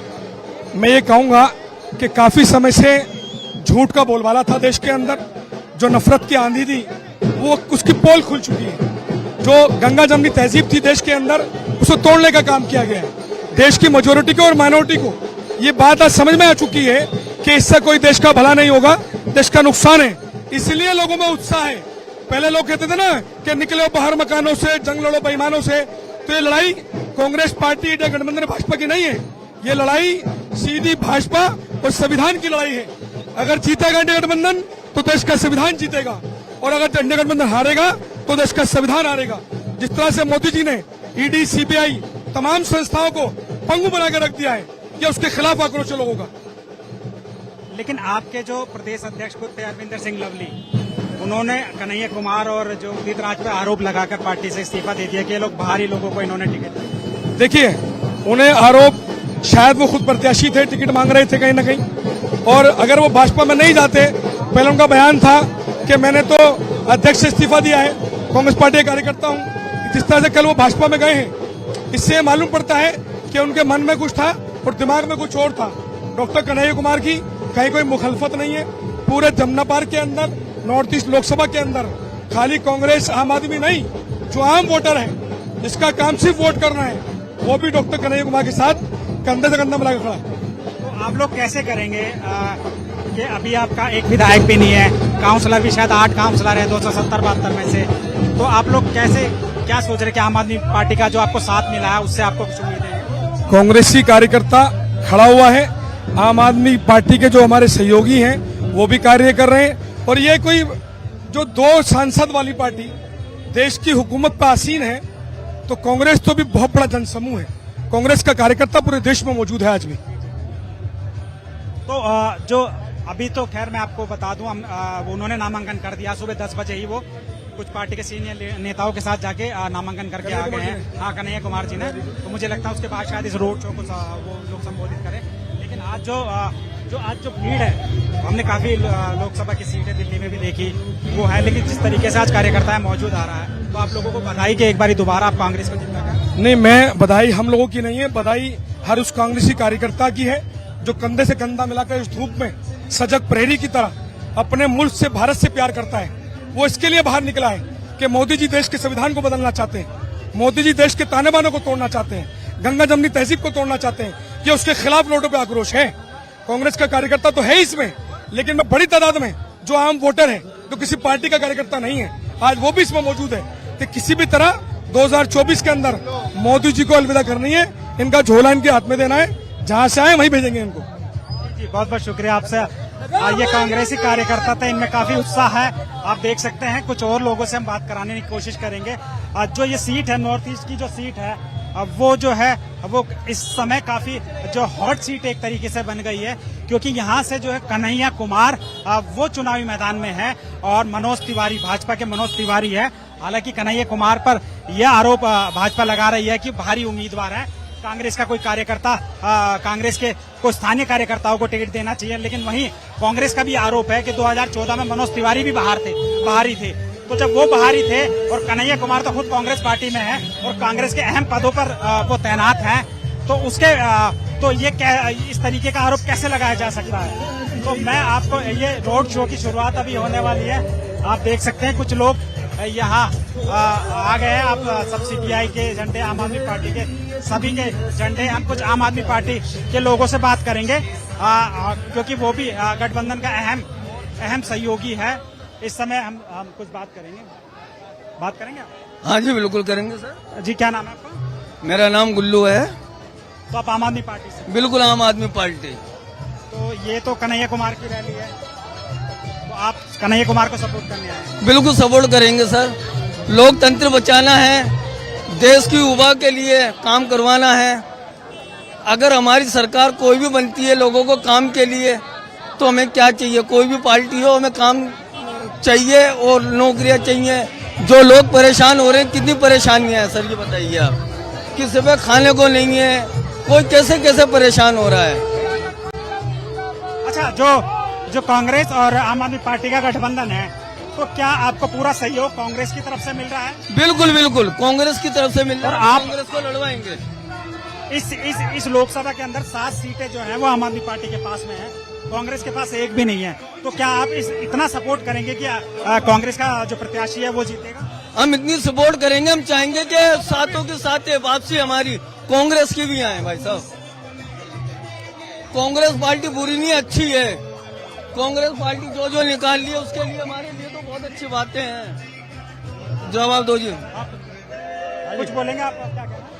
हम यही चाहेंगे, कांग्रेस पार्टी जिंदाबाद जिंदाबाद। अच्छा, झंडा आम आदमी पार्टी का आपके पास में, क्योंकि इंडिया गठबंधन के सहयोगी दल है, ये इस वजह से जो है आम आदमी पार्टी जिंदाबाद जिंदाबाद। जी अभी कुछ समय के बाद ये रोड शो शुरू होने वाला है। मैं कैमरामैन फारूक से कहूंगा कि वो ये दिखाए किस तरीके का लोगों का हुजूम है। आप देख सकते हैं जो रोड के दूसरी साइड है, वहाँ देखिए ई रिक्शा की लाइन लगी हुई है, वहाँ से लेके करीब आधा किलोमीटर तक जो है ई रिक्शा है। और बाकी आप देख सकते हैं इस समय जहाँ कार्यालय है वहाँ लोगों की भीड़ है, काफी भीड़ नजर आ रही है। आप देख रहे हैं इस तरीके का जो दिल्ली में माहौल है, वो भी कांग्रेस प्रत्याशी के समर्थन में, वो देखने के काबिल है, क्योंकि इससे पहले रहा नहीं इस तरीके का कोई माहौल। और आप देख सकते हैं ई रिक्शा की जो भीड़ है, लोग ई रिक्शा के ऊपर से जो है वो वीडियो बना रहे हैं। ये रोड शो भी कुछ देर में शुरू होने वाला है। और आप देख सकते हैं कार्यालय के बाहर किस तरीके से जो इंडिया गठबंधन का असली दृश्य नजर आ रहा है, जिसमें सीपीआई के कार्यकर्ता है, आम आदमी पार्टी के कार्यकर्ता है, कांग्रेस के कार्यकर्ता है, आरजेडी के कार्यकर्ता है, जेडीयू के कार्यकर्ता है। इंडिया गठबंधन का असली जो एक तरीके से हम कहें कि एक सहयोग देखने को मिल रहा है, वो इस सीट पर देखने को मिल रहा है। आप देखिए किस तरीके से लोग जो है बाहर खड़े हैं, और जो दुकानों के बाहर खड़े हैं, इसमें ना सिर्फ कार्यकर्ता बल्कि आम लोग भी खड़े हैं। हम कुछ और लोगों से बात करेंगे, उनसे उन लोगों से पूछेंगे कि क्या मुद्दे हैं उन लोगों के सामने। जी आप बात करेंगे आप? क्या नाम है आपका? मेरा नाम शाहनवाज। अच्छा शहनवाज जी, ये बताइए क्या ऐसा देश के सामने इस समय सबसे बड़ा मुद्दा है जो इस चुनाव का सबसे महत्वपूर्ण मुद्दा है? सबसे मेन मुद्दा है बेरोजगारी। देखो आप, महंगाई कहाँ जा रही है। आज 500 रुपए कमाने वाला घर नहीं चला सकता, जो किराए पे रह रहा है वो घर कहाँ से चलाएगा? किराया। हाँ 200। महंगाई है, बेरोजगारी है, देश को बांटा जा रहा है। अब जुमलेबाजी नहीं चलेगी देश के अंदर, सबको पता चल गया असलियत क्या है, असलियत क्या है।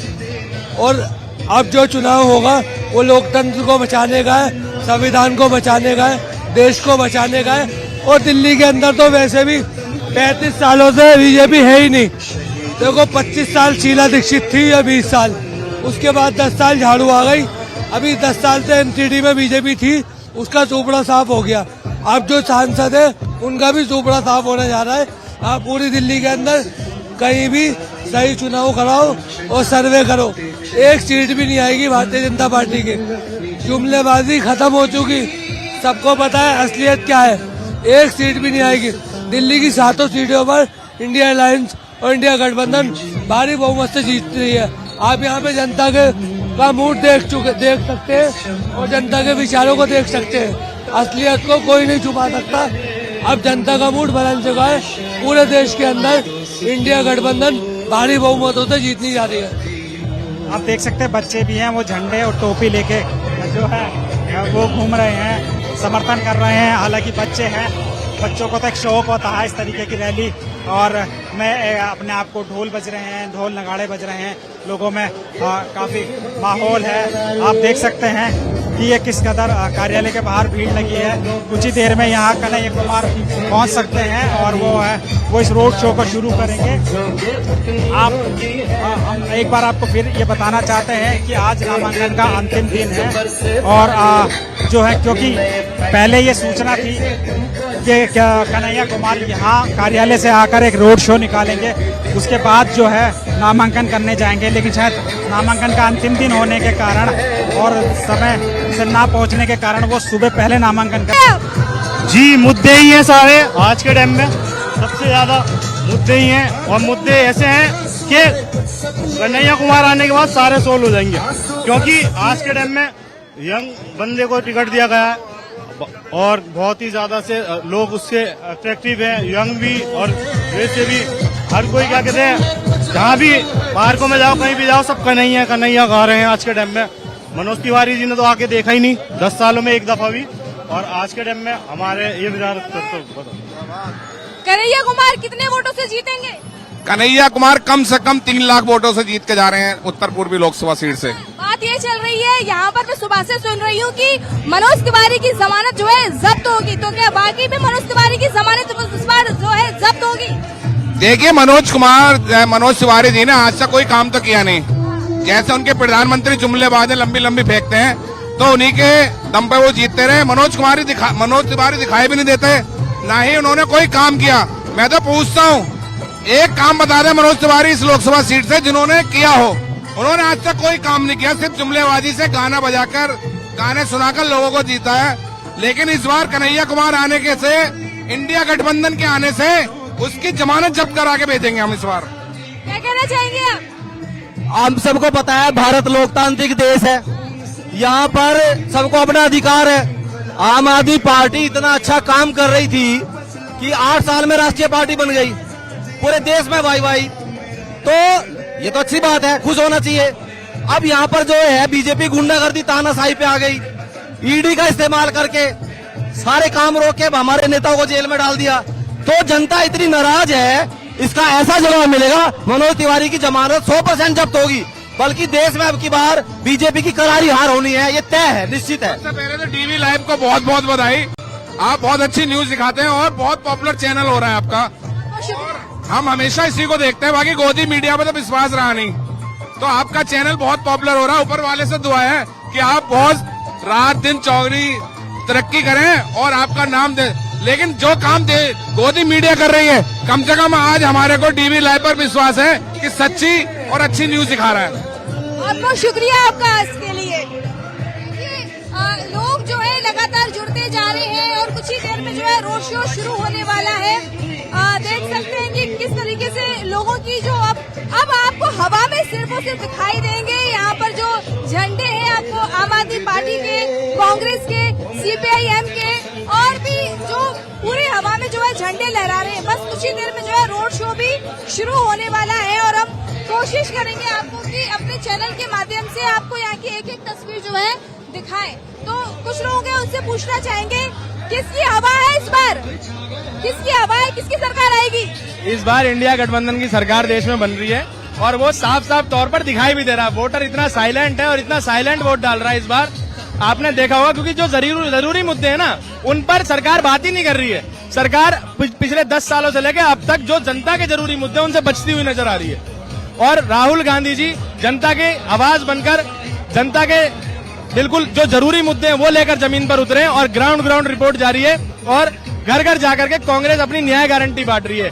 युवा न्याय, श्रमिक न्याय, महिला न्याय, नारी न्याय, किसान न्याय, इनकी बात कांग्रेस कर रही है और भारतीय जनता पार्टी सिर्फ धर्म की बात कर रही है।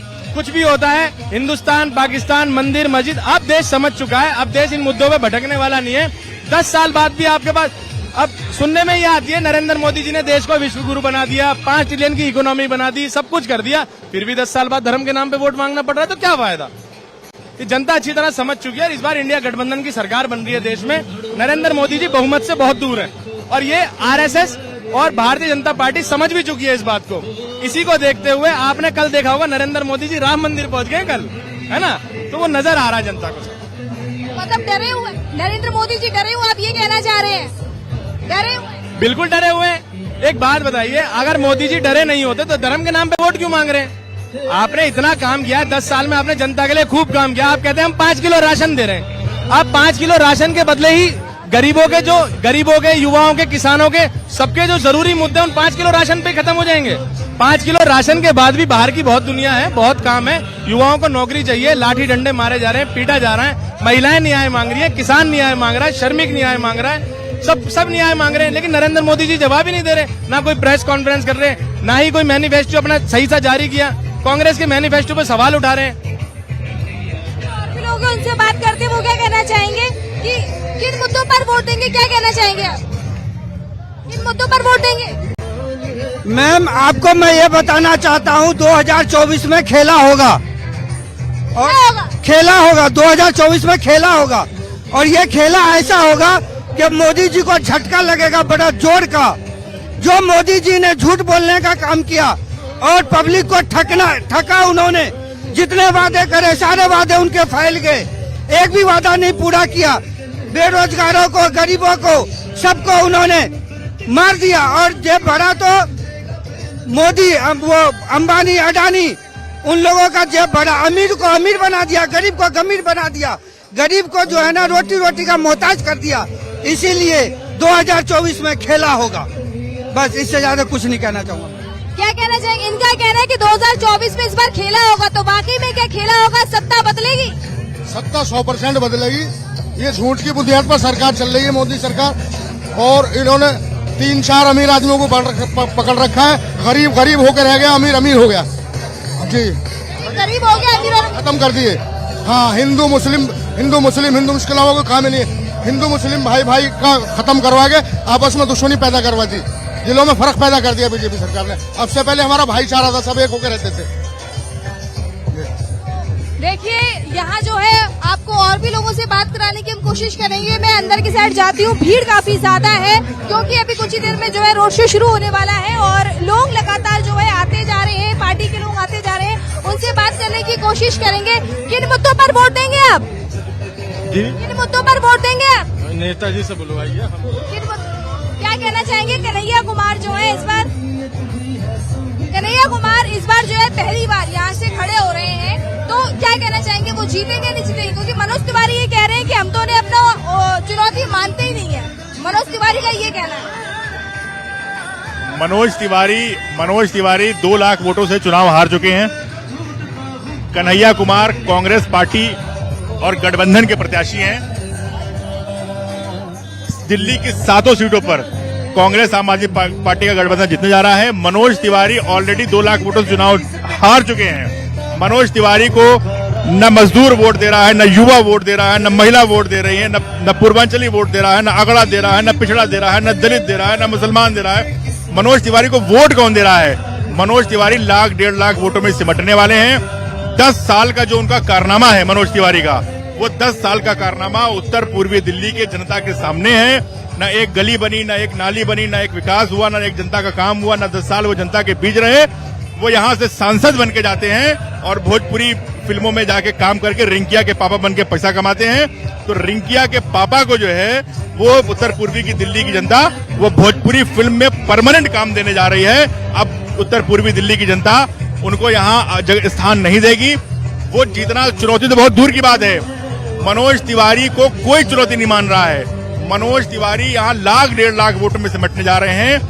2, 2.5, 3 लाख वोटों से मनोज तिवारी चुनाव हारेंगे और कन्हैया कुमार कांग्रेस गठबंधन, आम आदमी पार्टी का गठबंधन जीतने जा रहा है। इस बार जेल के बदले वोट, और मनोज तिवारी का तो कोई टक्कर ही नहीं, कोई लड़ाई नहीं मनोज तिवारी के से जो है। जिस दिन कन्हैया कुमार यहाँ के कैंडिडेट बने, कांग्रेस पार्टी ने बनाया, उसी दिन मनोज तिवारी 2 लाख वोटों चुनाव हार गए थे। जैसे जैसे चुनाव बढ़ेगा मनोज तिवारी का वोट ग्राफ गिरता जाएगा। मुझे तो ऐसा लगता है कि 25 तारीख तक वो 1.5 लाख वोट में सिमटने वाले हैं और भोजपुरी फिल्म में उनको परमानेंट काम मिलने वाला है।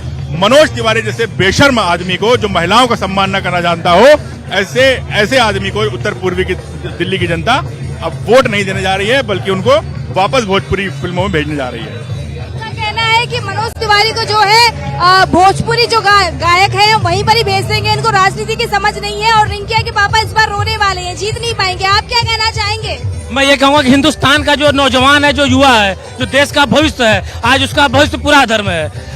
हर व्यक्ति का अपना एक काम है, लेकिन इनका जो मूल काम था, जिसलिए यहाँ की जनता ने इनको चुना था, उन्होंने इस पे वो पूरी तरीके से जीरो है। लोगों ने इनको नकार दिया है। आज देश का नौजवान अपना भविष्य तलाश रहा है। आज आप अग्निवीर योजना लगे दिखाते हो कि आपकी सोच क्या है। इसलिए जिस ओर जवानी चलती है उस ओर जमाना चलता है, ये कहा गया है। और आज न जवानी रह गई है न जमाना रह गया है। इसलिए नौजवान इनको एकदम पसंद नहीं कर रहा है। किसान अलग परेशान है, व्यवसायी अलग परेशान है। इसलिए इस बार इनका परिवर्तन निश्चित है और ये जिस काम के लिए थे वही काम करें, बाकी जो नेता है नेता को नेता काम करने दें।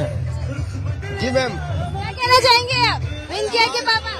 आज आप देख रहे हो क्या गुलदस्ता खिला है। यहाँ कांग्रेस के और आम पार्टी के लोग सब लोग आज इकट्ठे होकर के भाई डॉक्टर कृष्ण कन्हैया जी को हम लोग नॉमिनेशन कराने के लिए आए।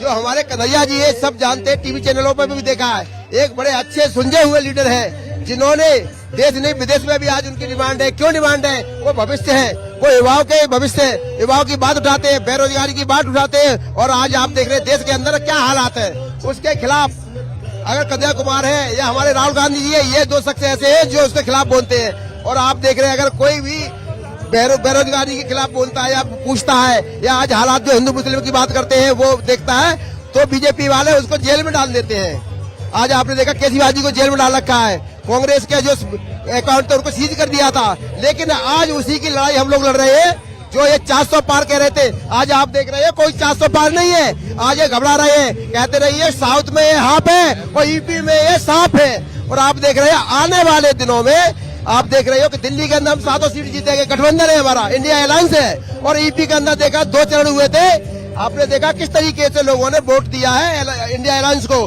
कांग्रेस पार्टी और हमारे अखिलेश जी को। आपने देखा हर जगह आज कह रहे थे राहुल जी बायनाट में है, यहाँ से कौन लड़ेगा।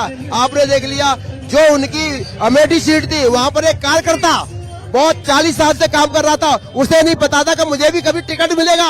लेकिन आज राहुल गांधी वो शख्सियत है, कांग्रेस पार्टी वो शख्सियत है, उसने वहाँ एक कार्यकर्ता को टिकट दे करके और स्मृति ईरानी को वो हरा करके आएंगे। आप देख लेना जब 4 तारीख को इलेक्शन खुलेंगे तो आप पूरे देश में एक मैसेज जाएगा कि अमेठी से एक कार्यकर्ता को कांग्रेस ने टिकट दिया, वो जीत करके आया। इसी तरीके से और जो हमारी रायबरेली सीट है, आप सोनिया गांधी जो लड़ी थी वहाँ से, राहुल गांधी वहाँ क्यों आए? क्योंकि वहाँ के लोग प्यार करते हैं, वो चाहते थे कि यहाँ गांधी परिवार लड़े। आज वहाँ से राहुल गांधी लड़ेंगे और वो जीत करके आएंगे। आपको दिखाई दे रहा है कि देखिए आज जो झंडे आप देख रहे हैं कांग्रेस के भी झंडे, आम पार्टी के भी है। ऐसी दिल्ली के अंदर हर जगह कांग्रेस और हमारे देखिए जो इंडिया अलायंस जो हुआ है आम पार्टी से, सारे बड़े लीडर आज भी आएंगे यहाँ पर। और जब नॉमिनेशन होने के बाद में हमारा आज देख लीजिए कन्हैया कुमार जी जब से आए लोग उनसे मिलना चाहते हैं, क्योंकि वो एक अच्छा चेहरा है। हर आदमी चाहता है कन्हैया कुमार जी के साथ हम बराबर में फोटो खिंचवा लें और उनके साथ वोट करें और वो जीत करके आएंगे। मैं आपके चैनल के माध्यम से सभी से कहना चाहता हूं ज्यादा से ज्यादा वोट करें, क्योंकि मनोज तिवारी ने यहाँ कोई काम नहीं किया, इलाके में आए नहीं, सबकी शिकायत है। अगर ये जीत करके आएंगे आपकी आवाज उठाएंगे और आपके हक के लिए लड़ेंगे। जय हिंद, जय भारत, जय कांग्रेस। और भी लोग हैं, आप क्या कहना चाहेंगे? इस बार जो है ये कहा जा रहा है कि रिंकिया के पापा जो है जीत नहीं पाएंगे, रोएंगे और उनका जो क्षेत्र है वो गायक है, कलाकार है, वो वहीं पर ही सूट करते हैं। राजनीति उन पर जो है सूट नहीं करती है और इस बार जो है यहाँ की जनता उन्हें वहीं भेज देगी। आप क्या कहना चाहेंगे? ये संजोग की बात है कि मैं दोनों को व्यक्तिगत रूप से जानता हूँ और जहाँ तक तिवारी जी का सवाल है, तिवारी जी ने किया क्या है? ये सांसद रहे लंबे समय तक, लेकिन उन्होंने कुछ इस क्षेत्र के लिए नहीं किया है। और वैसे जहाँ तक सवाल है तिवारी जी का, अब कोई बहुत उनकी राजनीति मायने नहीं रखती, सब लोग मोदी जी के उस पर जीतते आए हैं। जहाँ तक मोदी जी और कन्हैया कुमार का सवाल है, मेरा मानना है कि अगर कन्हैया कुमार चाहे वो सत्ता पक्ष में रहें चाहे वो अपोजिशन में रहें, लेकिन कन्हैया कुमार मोदी जी के जो उनका रेटरिक है उसको अगर सही मायनों में अगर तार्किक तरीके से यदि कोई उसका जवाब दे सकता है तो कन्हैया कुमार ही है। और कन्हैया कुमार का इसलिए संसद में होना बहुत जरूरी है। तो इस क्षेत्र की जनता भी इस बात को समझती है। अभी कई लोगों से मेरी बातचीत हुई, वो इसी तरह की बातें कर रहे थे। तो निश्चित तौर पे कन्हैया कुमार जीतेंगे और संसद में जाएंगे। तो आप किन मुद्दों पर इस बार वोट देंगे? जी, क्या मुद्दे रहेंगे आपके वोट देने अगर आप जाएंगे तो? बहुत सारे मुद्दे हैं। देखिए 10 साल में हुआ क्या है, 10 साल में कोई एक काम अगर भारतीय जनता पार्टी से अगर पूछा जाए कि उन्होंने किया क्या है, उनके लोगों से पूछिए, वो एक काम नहीं गिना पाते हैं सिवाय इसके कि हमने हिंदू मुस्लिम में विभेद कराने के अलावा और झगड़ा करने के अलावा इनकी पॉलिटिक्स ही क्या है। आज देखिए वो किस तरह की राजनीति कर रहे हैं, उनका नैरेटिव सुनिए। हिंदू मुसलमान के अलावा उनके पास कोई मुद्दा ही नहीं है। उनको 10 साल वो सत्ता में रहे और उनके पास एक काम बताने को नहीं है कि उन्होंने ये किया है। ले दे के वही राम मंदिर, वही हिंदू मुसलमान, तो जनता इससे ऊब चुकी है और जनता भी समझ चुकी है कि राम मंदिर से रोटी नहीं मिलेगा, रोजगार नहीं मिलेगा। आज बेरोजगारी चरम पे है, बच्चे पढ़ाई करने के बाद उनका भविष्य सुरक्षित नहीं है। तो सारा कुछ इस बात की ओर इंगित करता है कि अब मोदी जी के दिन लग चुके हैं। तो निश्चित तौर पे उनके पास कोई मुद्दा है नहीं और जनता भी इस बात को समझती है। तो निश्चित तौर पे कन्हैया कुमार जीतेंगे इससे। बहुत शुक्रिया आपका। देखिए, इन्होंने कहा है कि जो इस बार जो है राम मंदिर का मुद्दा और हिंदू मुस्लिम जो बीजेपी ने किया था वो मुद्दा काम नहीं आने वाला है और इस बार जो है यहाँ की जनता जो है बदलाव चाहती है। युवा हमारे साथ में है, उनसे पूछते हैं कि वो किन मुद्दों पर इस बार जो है वोट देंगे, किसे वो यहाँ से जो है सांसद चुनना चाहेंगे। कन्हैया कुमार को चुनना चाहेंगे जी। दिल्ली देश में विकास चाहती है और क्या कहते हैं, जो हमारे देश के युवा खिलाड़ी थे उन्हें भी आज तक इंसाफ नहीं मिला है।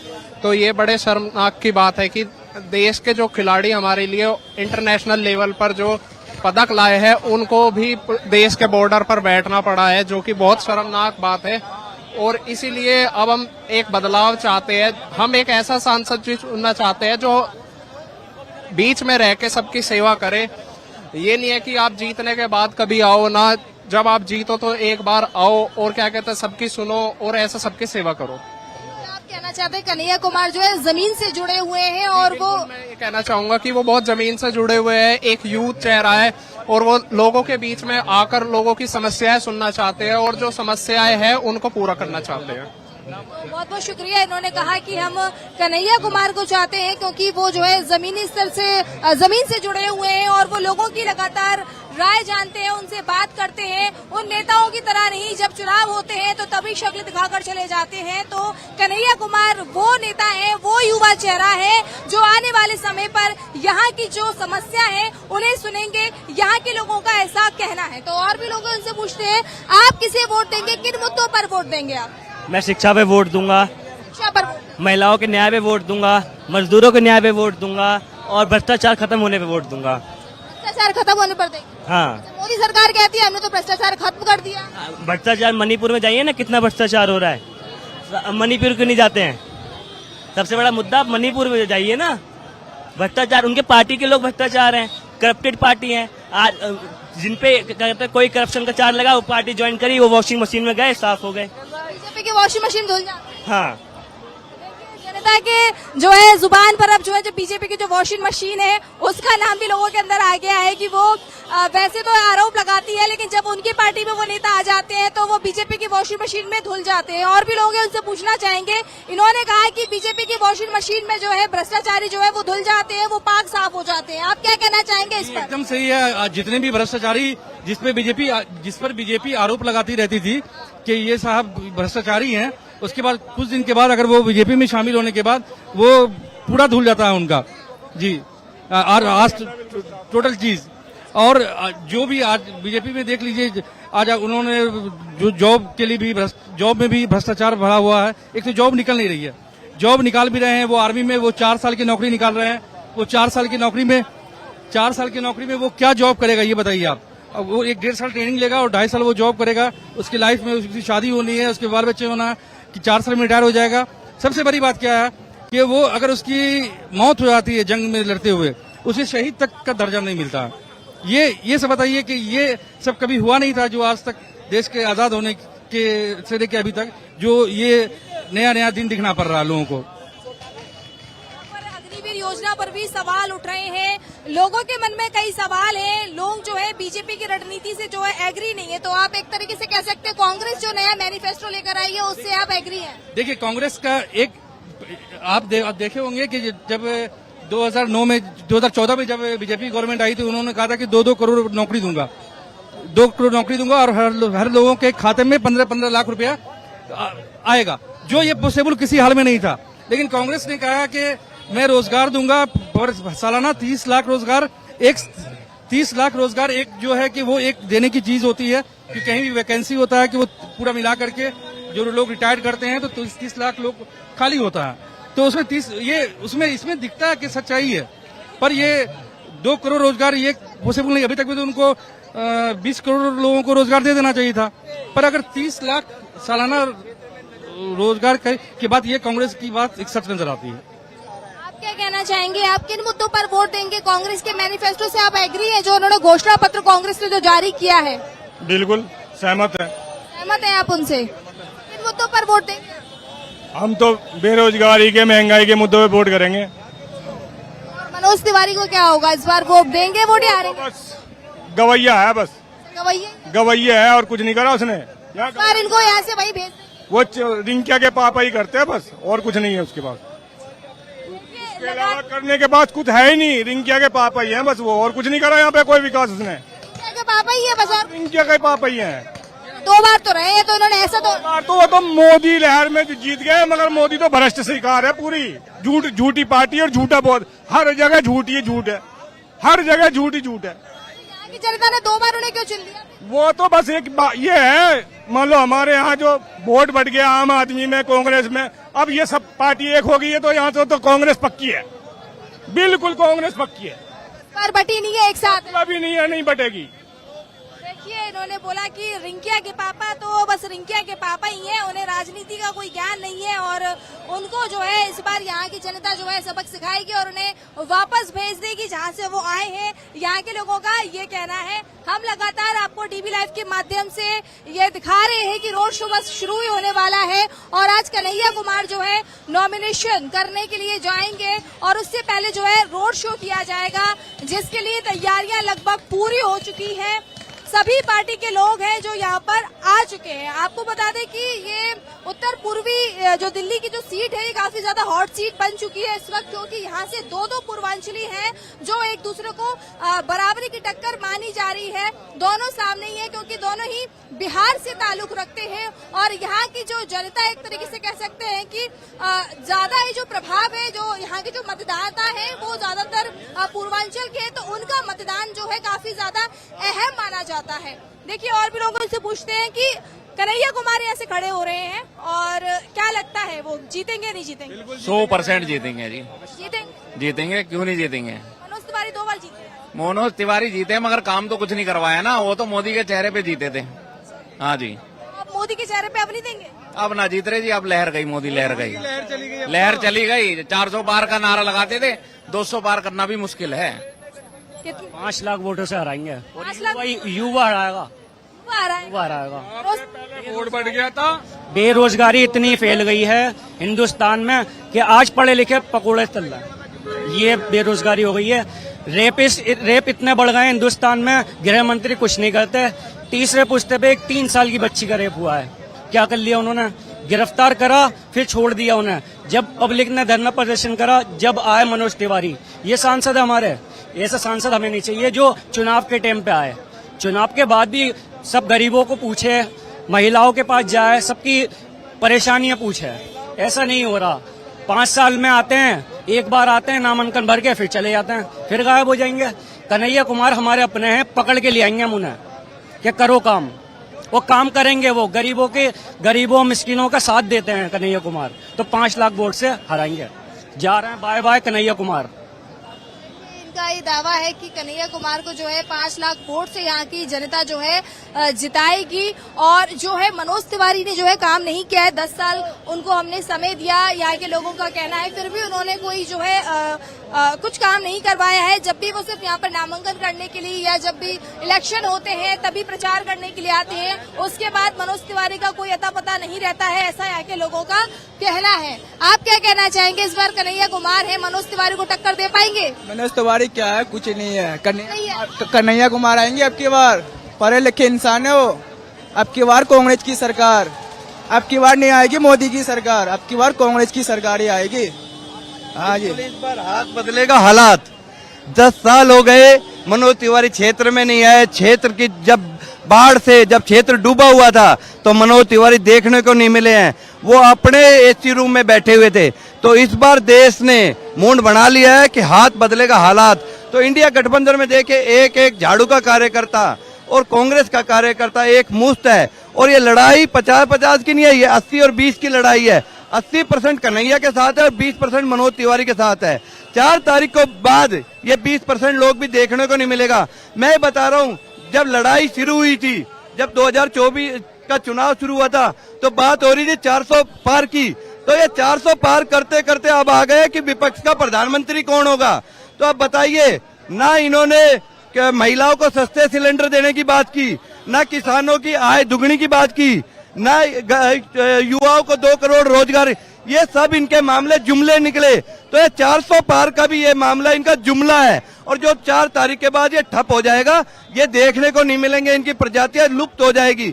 जो भारतीय जनता अंधभक्त है, जो 14 में जन्मे थे और 2024 में खत्म हो जाएंगे।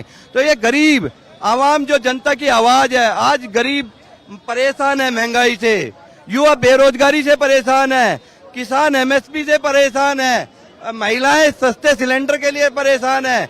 तो अब ये हाथ बदलेगा, हालात 24 के बाद जो हालात होंगे वो हालात बदलेंगे, और इस हालात में ये जो हमारी सीट है ये कन्हैया कुमार के साथ है, और भारी मतों से यहाँ मनोज तिवारी की जमानत जब्त होने वाली है, ना कि जीत होगी, बहुत बड़ी जीत होगी।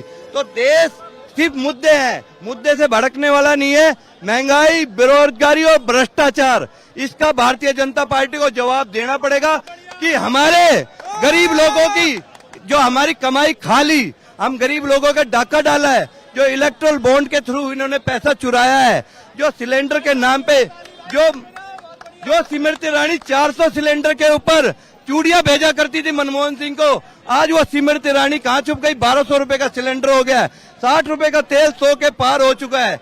तो आज लोग महंगाई से त्रस्त हैं, लोग रोजगार मांग रहे हैं, युवा कह रहे कहाँ गया 2 करोड़ रोजगार देखने को नहीं मिला। 60 लाख भर्तियां, 8 साल से भर्तियां निकलती है, पेपर लीक होता है, रद्द हो जाती है, लेकिन लोगों को 8 साल में जुमलों के अलावा कुछ नहीं मिला भारतीय जनता पार्टी का। वक्त है बदलाव का, हाथ बदलेगा हालात। तो देश में 24 के बाद, 4 जून के बाद देश के हालात बदलेंगे। कांग्रेस पार्टी की सरकार आएगी, किसानों को एमएसपी मिलेगी, कर्ज माफी होगी, सस्ते सिलेंडर मिलेंगे, हर घर को रोजगार की गारंटी मिलेगी, गरीब महिलाओं को 1 लाख साल का योगदान मिलेगा। तो ये हालात बदलेंगे। इस बार गरीब का साथ हाथ के साथ है। देखिए, आपको मैं बता दूं, इस वक्त जो सूचना हमें मिली है कि अभी तक सूचना ये थी कि कन्हैया कुमार जो है यहाँ से रोड शो करेंगे, उसके बाद नॉमिनेशन करेंगे, लेकिन वो नॉमिनेशन सुबह कर चुके हैं, सुबह 10 बजे कर दिया था, और इसके बाद जो है कन्हैया कुमार जो है रोड शो करेंगे। आपको बता दें कि अब कन्हैया कुमार ने जो है नॉमिनेशन कर दिया है, वो नॉमिनेशन फॉर्म भर चुके हैं, वो अब बस कुछ ही देर बाद वो रोड शो करेंगे। इससे पहले ये सूचना थी कि वो रोड शो करने के बाद नॉमिनेशन फॉर्म भरेंगे, लेकिन उन्होंने नॉमिनेशन जो है फॉर्म भर दिया है, और अब वो जो है कुछ ही देर बाद आके रोड शो करेंगे। और हम लगातार आपको दिखाई रहे हैं यहाँ पर जो लोगों के अंदर जो कन्हैया कुमार के समर्थन कर रहे हैं, और ये बोल रहे हैं कि इस बार जो है 4 लाख के वोटों से जो है कन्हैया कुमार को जिताएंगे, और रिंकिया के पापा जो है उनको वहीं भेज देंगे, वो जहाँ से आए कला के क्षेत्र में, और कलाकार है, गाना गाए, भोजपुरी, ऐसा यहाँ के लोगों का कहना है। क्या कहना चाहेंगे, इस बार रिंकिया के पापा वापस आएंगे या फिर वही जाएंगे? रिंकिया का पापा नहीं, एक तरफ तो नचनिया और एक तरफ है कन्हैया, एक तरफ है कृष्ण और एक तरफ है कृष्ण, एक तरफ है कंस और एक तरफ है कृष्ण, एक तरफ है रावण और एक तरफ है राम। फैसला आप कर लो, कौन जीतेगा? राम जीतेगा, कृष्ण जीतेगा और कन्हैया जीतेगा। देखिए, आपको मैं बता दूं, देश की जनता ने इनको 19 दिया, 14 दिया। कोई भी धोखा एक बार खा सकता है, 2 बार, तीसरी बार नहीं। एक बार धोखा हो सकता है, दूसरी बार मौका हो सकता है, तीसरी बार नहीं। अब ये जब इनको लगा कि हमारी सरकार नहीं बनने जा रही, ये बौखला गए, तो अब इन्होंने एक काम किया जो गांव का प्रधान भी नहीं करता। उस स्तर पर गांव का प्रधान भी वोट नहीं मांगता। अपनी सभ्यता में रहते हुए अपने आप को सामाजिक दिखाते हुए वोट मांगा जाता है। उसके दिल में क्या हुआ अलग बात। देश के प्रधानमंत्री हिंदू और मुसलमान पा गए हैं। देश के प्रधानमंत्री कह रहे हैं कि कांग्रेस ने जो अपना मैनिफेस्टो जारी किया है उस पे जो मुस्लिम लीग का है। अब मेरे पास ये मैनिफेस्टो मैंने पढ़ा, मैं क्रांतिकारी का पोता हूं, तो इसलिए मैं कोई गलत काम नहीं कर सकता। इसमें कहीं भी एक मुस्लिम अल्फाज नहीं है, एक कहीं भी है, कहीं भी इसमें नहीं है। अगर इसमें कहीं भी मुस्लिम एक अल्फाज हुआ तो सबसे पहले कांग्रेस का विरोध और इस मैनिफेस्टो का विरोध ये क्रांतिकारी का पोता करेगा। उन्होंने इसमें तो मुस्लिम लीग का नाम ले दिया, मगर ये नहीं बताया कि मैं देश का पहला प्रधानमंत्री हूं, कि प्रधानमंत्री बनने के बाद नवाज शरीफ की बिरयानी खाने और उसकी मां के पैर छूने में गया था। उन्होंने नहीं बताया कि हमारी पार्टी के लालकृष्ण आडवाणी देश का कोई प्रधानमंत्री या नेता जिन्ना की कब्र पर फूल चलाने नहीं गए, लालकृष्ण आडवाणी जी गए थे।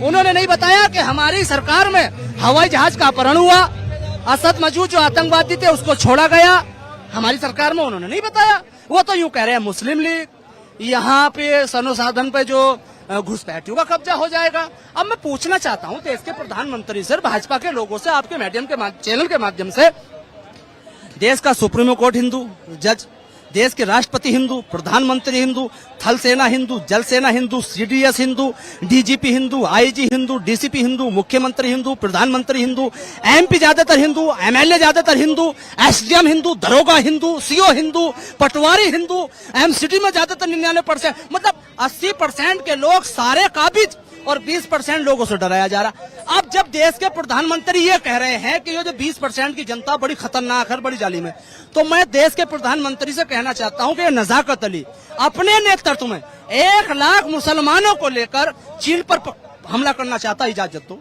ये नजाकत अली 1 लाख मुसलमानों को लेकर पाकिस्तान पर हमला करना चाहता, इजाजत दो। नहीं देंगे। क्यों नहीं देंगे? क्योंकि न वहां वोट नहीं मिलेंगे, क्योंकि ये पाकिस्तान को जिंदा रखना चाहते हैं, क्योंकि 16 किलोमीटर चीन की जनता, चीन की सरकार हमारी जमीन पर आ गई, उसे नहीं दिखाएंगे। अगर एक पटाखा भी पाकिस्तान की बॉर्डर पे फूट जाएगा, उसे दिखाएंगे सारे टीवी चैनल। मैं शुक्रिया अदा करता हूं नेशनल चैनलों का, यूट्यूब चैनलों का, जो जनता की आवाज, जनता की बात दिखा। नेशनल चैनल तो गुलाम बनकर बैठ गए, जो देश का चौथा स्टम्प हुआ करते थे। मैं कभी कभी देखता हूं कि मैं कौन से देश में हूं, मैं गांधी के देश में हूं या गौडसे के देश में हूं, मैं अशफाक उल्लाह खां के देश में हूं, फिर अब्दुल हमीद के देश में हूं, मैं मंगल पांडे के देश में हूं, क्या रोशन सिंह के देश में हूं, मैं सरदार भगत सिंह के देश में हूं या उधम सिंह के देश में हूं, या मैं उस देश में हूं जहां हिंदू मुसलमान को लड़ाकर कुर्सी पाई जाती है। मैं मानता हूं लड़ाई राजनीति में होती है, मुद्दों की होनी चाहिए, हिंदू मुसलमान की नहीं होनी चाहिए। भाजपा वाले कहते हैं कि कन्हैया को मारा मुसलमानों ने राजस्थान में, मैं उसका पक्ष नहीं करता। गुनाहगारों को सजा मिलनी चाहिए, क्योंकि जो गुनाहगार होता है उसका कोई मजहब नहीं होता। तो पहलू खान को किसने मारा था, तो भाजपा को वो भी बताना चाहिए। अगर श्रद्धा को 42 टुकड़े किए गए हैं और आप चिल्ला चिल्ला कर कह रहे हैं, तो मैं कहता हूं पप्पड़गंज के अंदर उसके 1 महीने बाद मनोज ने अपनी बीबी के 38 टुकड़े किया, आपने उसको क्यों नहीं बताया? आप बता रहे हैं बदायूं में एक मुसलमान ने 2 बच्चों को मार दिया, मैं उसके गुनाहगार का पक्षधार नहीं हूं, उसे बड़ी सजा मिलनी चाहिए। तो आपने कल दिल्ली के अंदर एक बाप ने अपने 2 बच्चों को मारा है, वो हिंदू है, तो आप क्यों नहीं बता रहे? आज वो नेशनल चैनल क्यों चुप बैठे हैं? इलाहाबाद के अंदर बदायूं की घटना के अगले दिन एक बुआ ने अपने 2 बच्चों को, भतीजों को मारा, आपने वो क्यों नहीं दिखाया? बिजनौर के अंदर टीचर, एक कंप्यूटर सेंटर में लड़की एक टीचर कर रही थी, क्लास दे रही थी, वहाँ एक हिंदू लड़के ने उसको गोली मार दी, वो कल खत्म हो गई। आप क्यों नहीं दिखा रहे? अगर वहाँ मुसलमान होता तो दिखाते। क्या आप सिर्फ हिंदू और मुसलमान करेंगे? क्या आप गीता और कुरान करेंगे? क्या आप मंदिर और मस्जिद करेंगे? क्या आप पाकिस्तान भारत करेंगे? शमशान और कब्रिस्तान करेंगे? आप नहीं कहेंगे सिलेंडर महंगा क्या हुआ? आप नहीं कहेंगे इस देश की 108 वैकेंसियों को लीक कर दिया गया, कैंसिल कर दी गई, नौजवान आज आत्महत्या कर रहे, डिग्रियां फूक रहे? आप नहीं कहेंगे मणिपुर के अंदर माँ बहनों की इज्जत लूटी गई, और उस वो बहन एक वो थी जिसका पति हमारे देश के लिए, सुरक्षा के लिए सर्विस करके आया था, आर्मी का वो अधिकारी था? आप नहीं कहेंगे कि आज पुलवामा के 40-42 शहीदों की माँ बहनों को आपने नहीं देखा, वो कहाँ है? उनके परिवार वालों को आपने नहीं देखा? आपके सवाल कोई जवाब कोई? अरे देश के प्रधानमंत्री, कैसी बात है? भाजपा के लोग, मैं कहना चाहता हूँ कि आप लोगों के साथ जो अच्छे लोग, आपने उनको भी बदनाम कर दिया। नितिन गडकरी कितने अच्छे नेता हैं, आज लोग उनको भी शक की नजर से देखने लगे। राजनाथ सिंह कितने अच्छे नेता, आज लोग उनको भी देखने लगे कि अच्छे लोग गलत जमात में कैसे चले गए। तो इसलिए मैं आपसे कहना चाहता हूं, आपके चैनल के माध्यम से, ऐ देश के लोगों, ये देश ना हिंदू का है, ना मुसलमान का, ना सिख का, ईसाई का, ये सबका देश है। मैं कहता हूं कि आजा लगे मस्जिद में और शंख बजे शिव वालों में, और यही भावना आजा मेरे भारत वालों में, मेरे भारत वालों में। मेरी तो ये अपील है। बहुत बहुत अच्छा बोला। आप क्या कहना चाहिए? इनकी बातों से एग्री है? ये सब कुछ बोल दिया भाई ने, मुझे कहने की जरूरत ही नहीं है। हाँ, यहाँ पे कुछ युवा है, इनसे पूछते हैं। कन्हैया कुमार इस बार यहाँ से जो है खड़े हुए हैं, क्या कहना चाहेंगे उनके बारे में आप? मैम देखिए, यहाँ बात ये है, जुआओं की बात है। जुआओं जब तक रहेगी, जब तक जीत होगी। हम लोग जुआ पूरा ठान लिए हैं, अब की बार कन्हैया कुमार की विजय होगा ही होगा। अब पूरे जनसंख्या के साथ, पूरे मतों के साथ वोट मिलेगी, क्योंकि आप भी जानते हैं भाजपा, मोदी एक झूठा कहा जा सकता है। 99% वो झूठ बोलते हैं, और झूठ के साथ लोग रहना नहीं चाहते हैं। क्यों नहीं रहना चाहते झूठ के साथ? झूठ के रहने से क्या फायदा है? वो बात मैनिफेस्टो उसका देखिए, जब हमारा मैनिफेस्टो निकला तब अपना मैनिफेस्टो निकाल रहा है और बोल रहा है कि मेरा फेस्टो ये है। वैसा कुछ चलने वाला नहीं है।